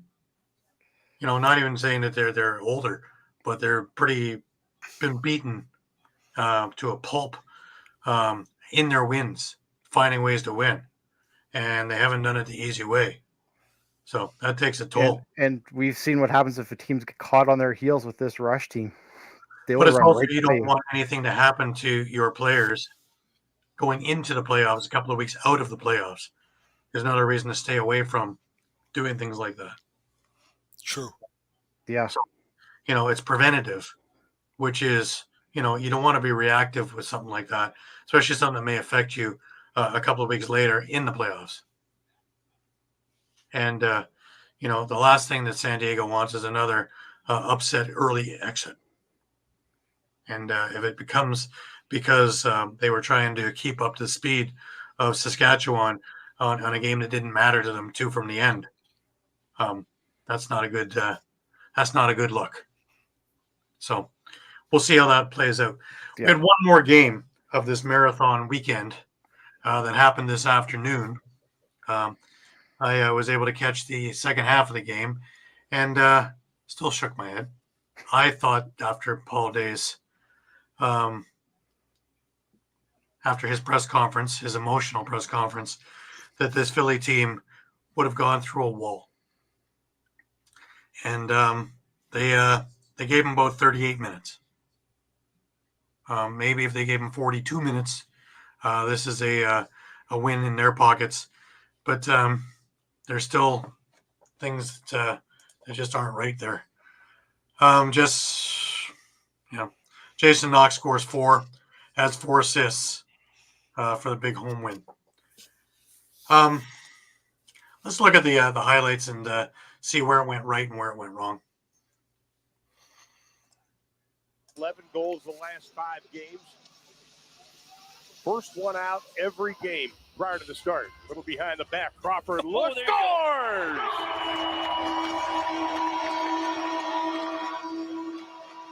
With Coach Day before the game, he talked about how Panther City likes to push transition. Right. They're doing a great job.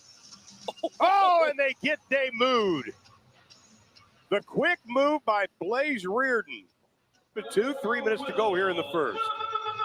A quick feed again of Will Malcolm. Tried to feed the middle. They're still able to keep control of the ball. Great defense by Philadelphia. Malcolm with 4 on the shot clock. Shot score from the left side. We have the Malcolm brother connection against Philly, where their opponents, when they've scored first, have gone 1 for 8. So, and a shot score by Katoni. Lead to 3. That's going to help him a ton going into the second half. Again, we talked about Mitch Jones, Holden Katoni, Joe Resitaritz. Very powerful offense. They can do it. Shot score. There's one of them. What a rifle from Joe Resitaritz, getting his second of the afternoon. To start us already with a couple of goals this afternoon. Nice ball movement by Philadelphia. A little behind the back. Shot score. Loose backhand goals. Leclerc, no place to go. Good defense, Panther City. Inside of 8 on the shot clock. Leclerc still looking. This time he rifles it, gets his own rebound behind the back. What a goal! How about that pass, though, from Leclerc that set everything up? And that was an incredible job by Wagner and just his awareness to get around those Panther City defenders.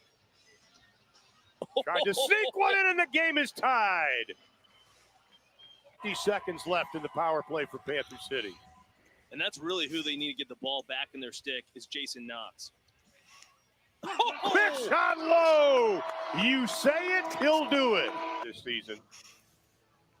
And he's done a great job clearing it and pushing it in transition for Panther City today. Crawford has to give it up. Little fake shot. Score! Jonathan Donville. What a fake by Donville. Really. Okay. That last goal by Donville. Where's the defense? He's alone. It's a tie game. Couple of minutes left in the game. Same story, eh? Same old story, eh? Can't happen. There was another goal where they're talking about how great the Philly defense was, except for one thing. You had 3 defensemen on 2 Panther City guys. The ball gets flipped to the third guy. He's alone. Yep. Guess what? He scores. These things are killers. Did Philadelphia play well enough to win today? Yes. Yes, they did. But it comes back down to defensive breakdowns. And the defense and Higgins did not play that badly. You know, most of the time, that would have been enough for them to get a few more goals and win. But you're taking penalties in the last 4 minutes of the game. I was going to say, sorry, Gary. I was going to say, in general, Panther City had 10 power plays. 10. How can you win a game when, penalty minute wise, you're nearly over a quarter in the box? 100 people in attendance. Rest out those 100. Yeah, I get that. I get that. But the baseball umpires probably came in to ref the game. Yeah. Yeah. But that's what I mean. These penalties, when you see that kind of reffing, you need to be walking on eggshells. And I know if it's not your game, that becomes a very difficult thing. But I don't know. A penalty in the last couple of minutes, unless it's an assault, that's just robbery. Yeah, that's determining the game in a tie game. Yeah, but the other issue here is the refs took none of the 66 shots that were fired on. Yeah, that's true. That's true. And that goes back again to what Gary was saying. Higgins didn't play that well. I'm not letting the because we've been talking about this all season. It just they allow so many shots, and but it's also it goes back to what Gary said. Missed assignments. Yeah. How do you leave Donville alone with just a couple of minutes left in the game when he's a sniper? And sure enough, he picks the short side. It doesn't jive with me. Malcolm, you're leaving him open. You went to the 2 guys in the center, and it just doesn't jive with me. I know they're all trying to do everything they possibly can, but they're trying to overdo things. You can't hit the 11-run home run. You can't score the 3-point goal. We just talked about this in other games. Everybody has to do their job, not everybody else's job. I can't do yours. I can't do his.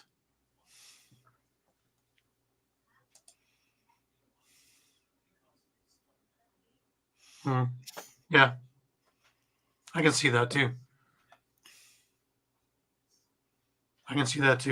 I just after Dave's press conference last week, my big thing was that Philadelphia. I picked them this week to win. That they were going through a wall for him. And I saw more life today than I had in any of the last few games, especially. But against Saskatchewan, I think came to mind the most, where I saw it was lifeless. Yeah. This is the opposite. I can't really blame the energy of the team. I just think there's a number of factors involved in this one. Because again, Panther City is good, not great. I just I don't want the press clippings to be put them here. I don't. I think they're here. No. And you're talking about defense. We've been harping on it all year. It's the same problem over and over and over again. Mm-hmm. What's the answer to that? Yeah, but there has to be a way around that because I've seen some strange officiated games. The Halifax Toronto one comes to mind, where neither team was happy by the end of it. Ironically, I think Halifax was angrier at the refs than Toronto, and even when I rewatched it, I sat there and I just scratched my head on it. I'll rewatch the Philadelphia game tomorrow and see what I can look at and what I can deduce from what I've seen that other than the obvious, and look for certain little things on either side. It's not to be picking on any one team in particular, but it's just there has to be something. It's almost to be a forgettable kind of a year when it comes to that. But why don't we have a look at the standings and work our way from that.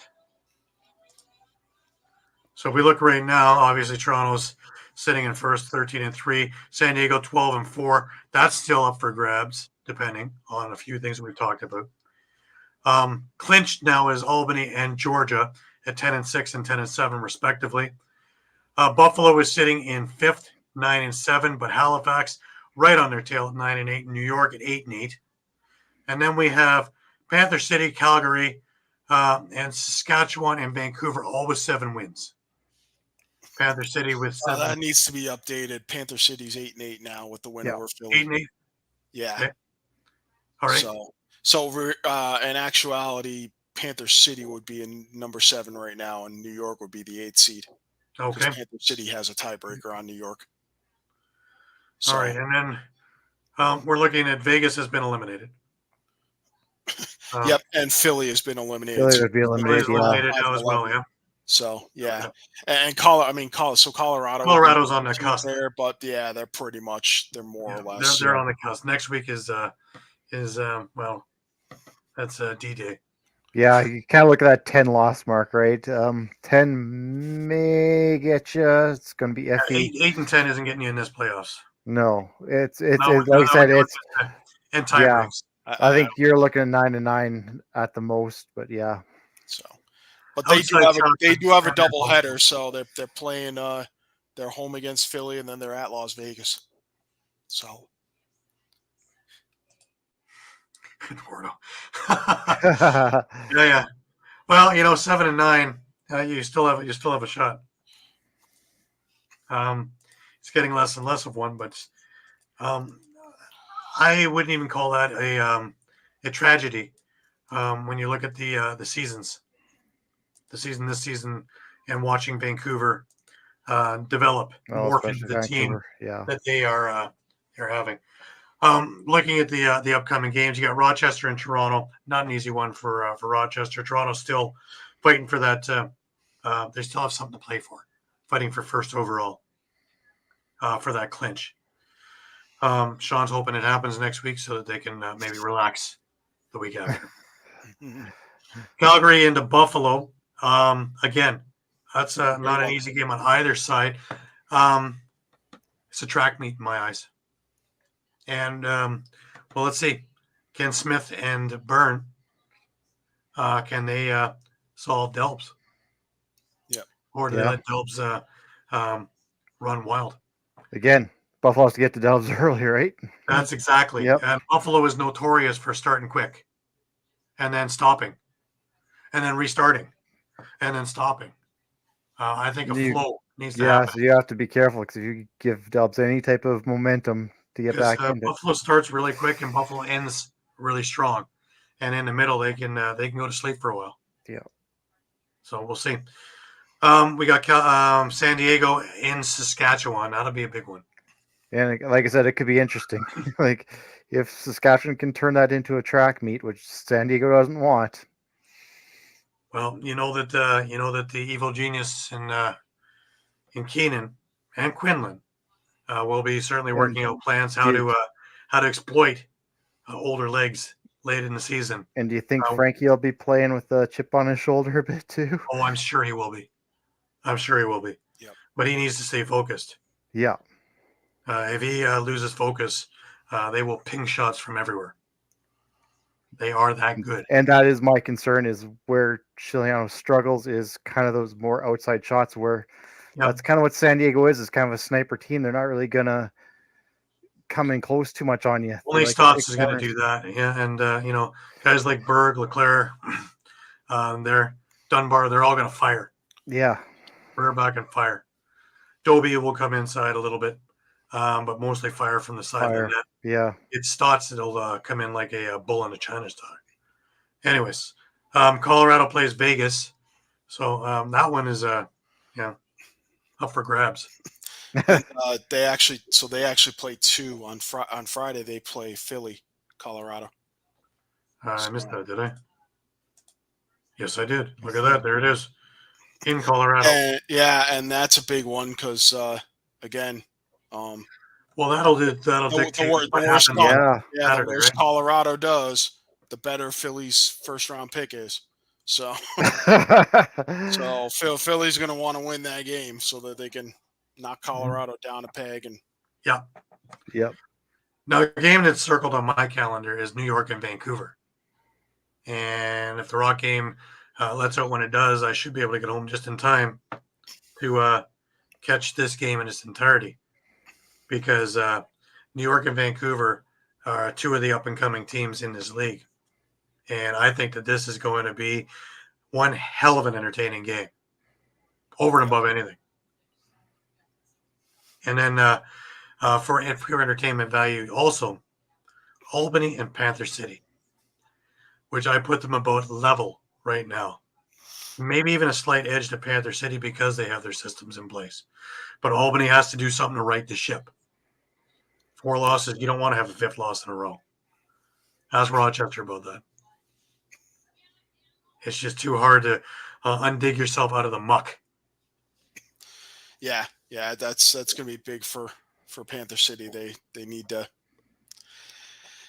get that win because they follow up in week 21 against Calgary. So Eduardo's got 6 of his 7 picks in already. He missed the first one because I missed the first one. Yeah, and it's going to be really a must win for Vancouver too. I mean. Well, they want to make the playoffs. No, there's no off days with this. Yeah, and that's not to say that New York can afford to lose that game, but their last game is home against Albany. So yeah. Well, and you also made a good point too, Mike, this week that at least from Saskatchewan's standpoint, Panther City and Calgary still have to play each other. Yeah. Which could play in their favor a little bit. Because you've got those, well, now that Panther City won, I mean, they're not in that group, but, had Philly won that game, you would have had basically 4 teams tied for 8th place at 7-9. Yeah. You would have had Panther City, Calgary, Saskatchewan, and Vancouver. Right. So.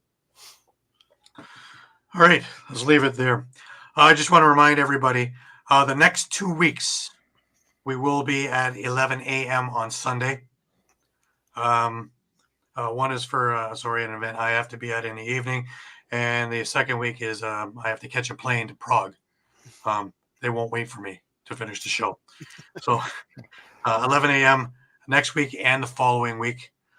Just a reminder that we are on Facebook, we are on Twitter, we are on Instagram, we are on Thread, we are on YouTube. Lots of things on all these pages for you to enhance your lacrosse knowledge, stay up to date with everything that is happening. Again, I say it every week. We have our thumb on the pulse of the situation, and we are very proud to keep you up to date with everything that's going on everywhere. And we have enough feelers out there that we are able to give you things up to the minute. So please check our Facebook page 3, 4, 5 times a day because the news is always changing and we have everything up there as quick as we can possibly get it to you. Please, again, go back and If you haven't subscribed to our YouTube page, please subscribe. If you have, please tell other people to subscribe. We're using it more and more to put more interviews, more pictures, more other things, more retro games, and more tools to keep you well equipped in the lacrosse world. So we thank you again, week in and week out, for your patronage and sticking with us day in and day out. It is our privilege to give you everything that we can in the world of lacrosse, and all the traveling that we all do to get everything to you as quick as we can, most succinctly as we can. So we thank you again. Last words, over to Shawn and Moose Jaw. Yeah, in Saskatchewan here, we need a lot of help. So. You can say a few prayers over there. Yeah. Really helpful. But the tractors are still there in case. And Mike, your coronation and your parades are still all set That's up. still like a Weather's getting Lego, nice yeah. now, so we're able to get some of these things dusted off and ready. Over in Connecticut, we have Muffler Mike with his last words, and they are. I'm just going to take a rest like Georgia and Halifax next week. They have buys. Mike is busier than Georgia and Halifax. No, obviously, hey, listen.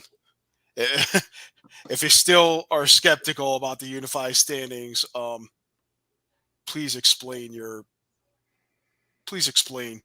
line of thought, because this These are wild, isn't it? We're the final 2 weeks, and there's still no this season has been phenomenal, and you have 13 out of 15 teams still with a possible shot at playoffs.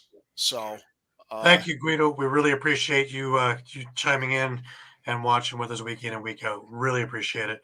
Eduardo, as always, thank you for your contributions with us and to us. I know you got a lot of things on the go there, and we really appreciate all your hard work with us. Definitely. And he's picked Colorado over Philadelphia just to give you the 7th. I'll have to keep that in mind when I'm putting the pick'ems together later this week.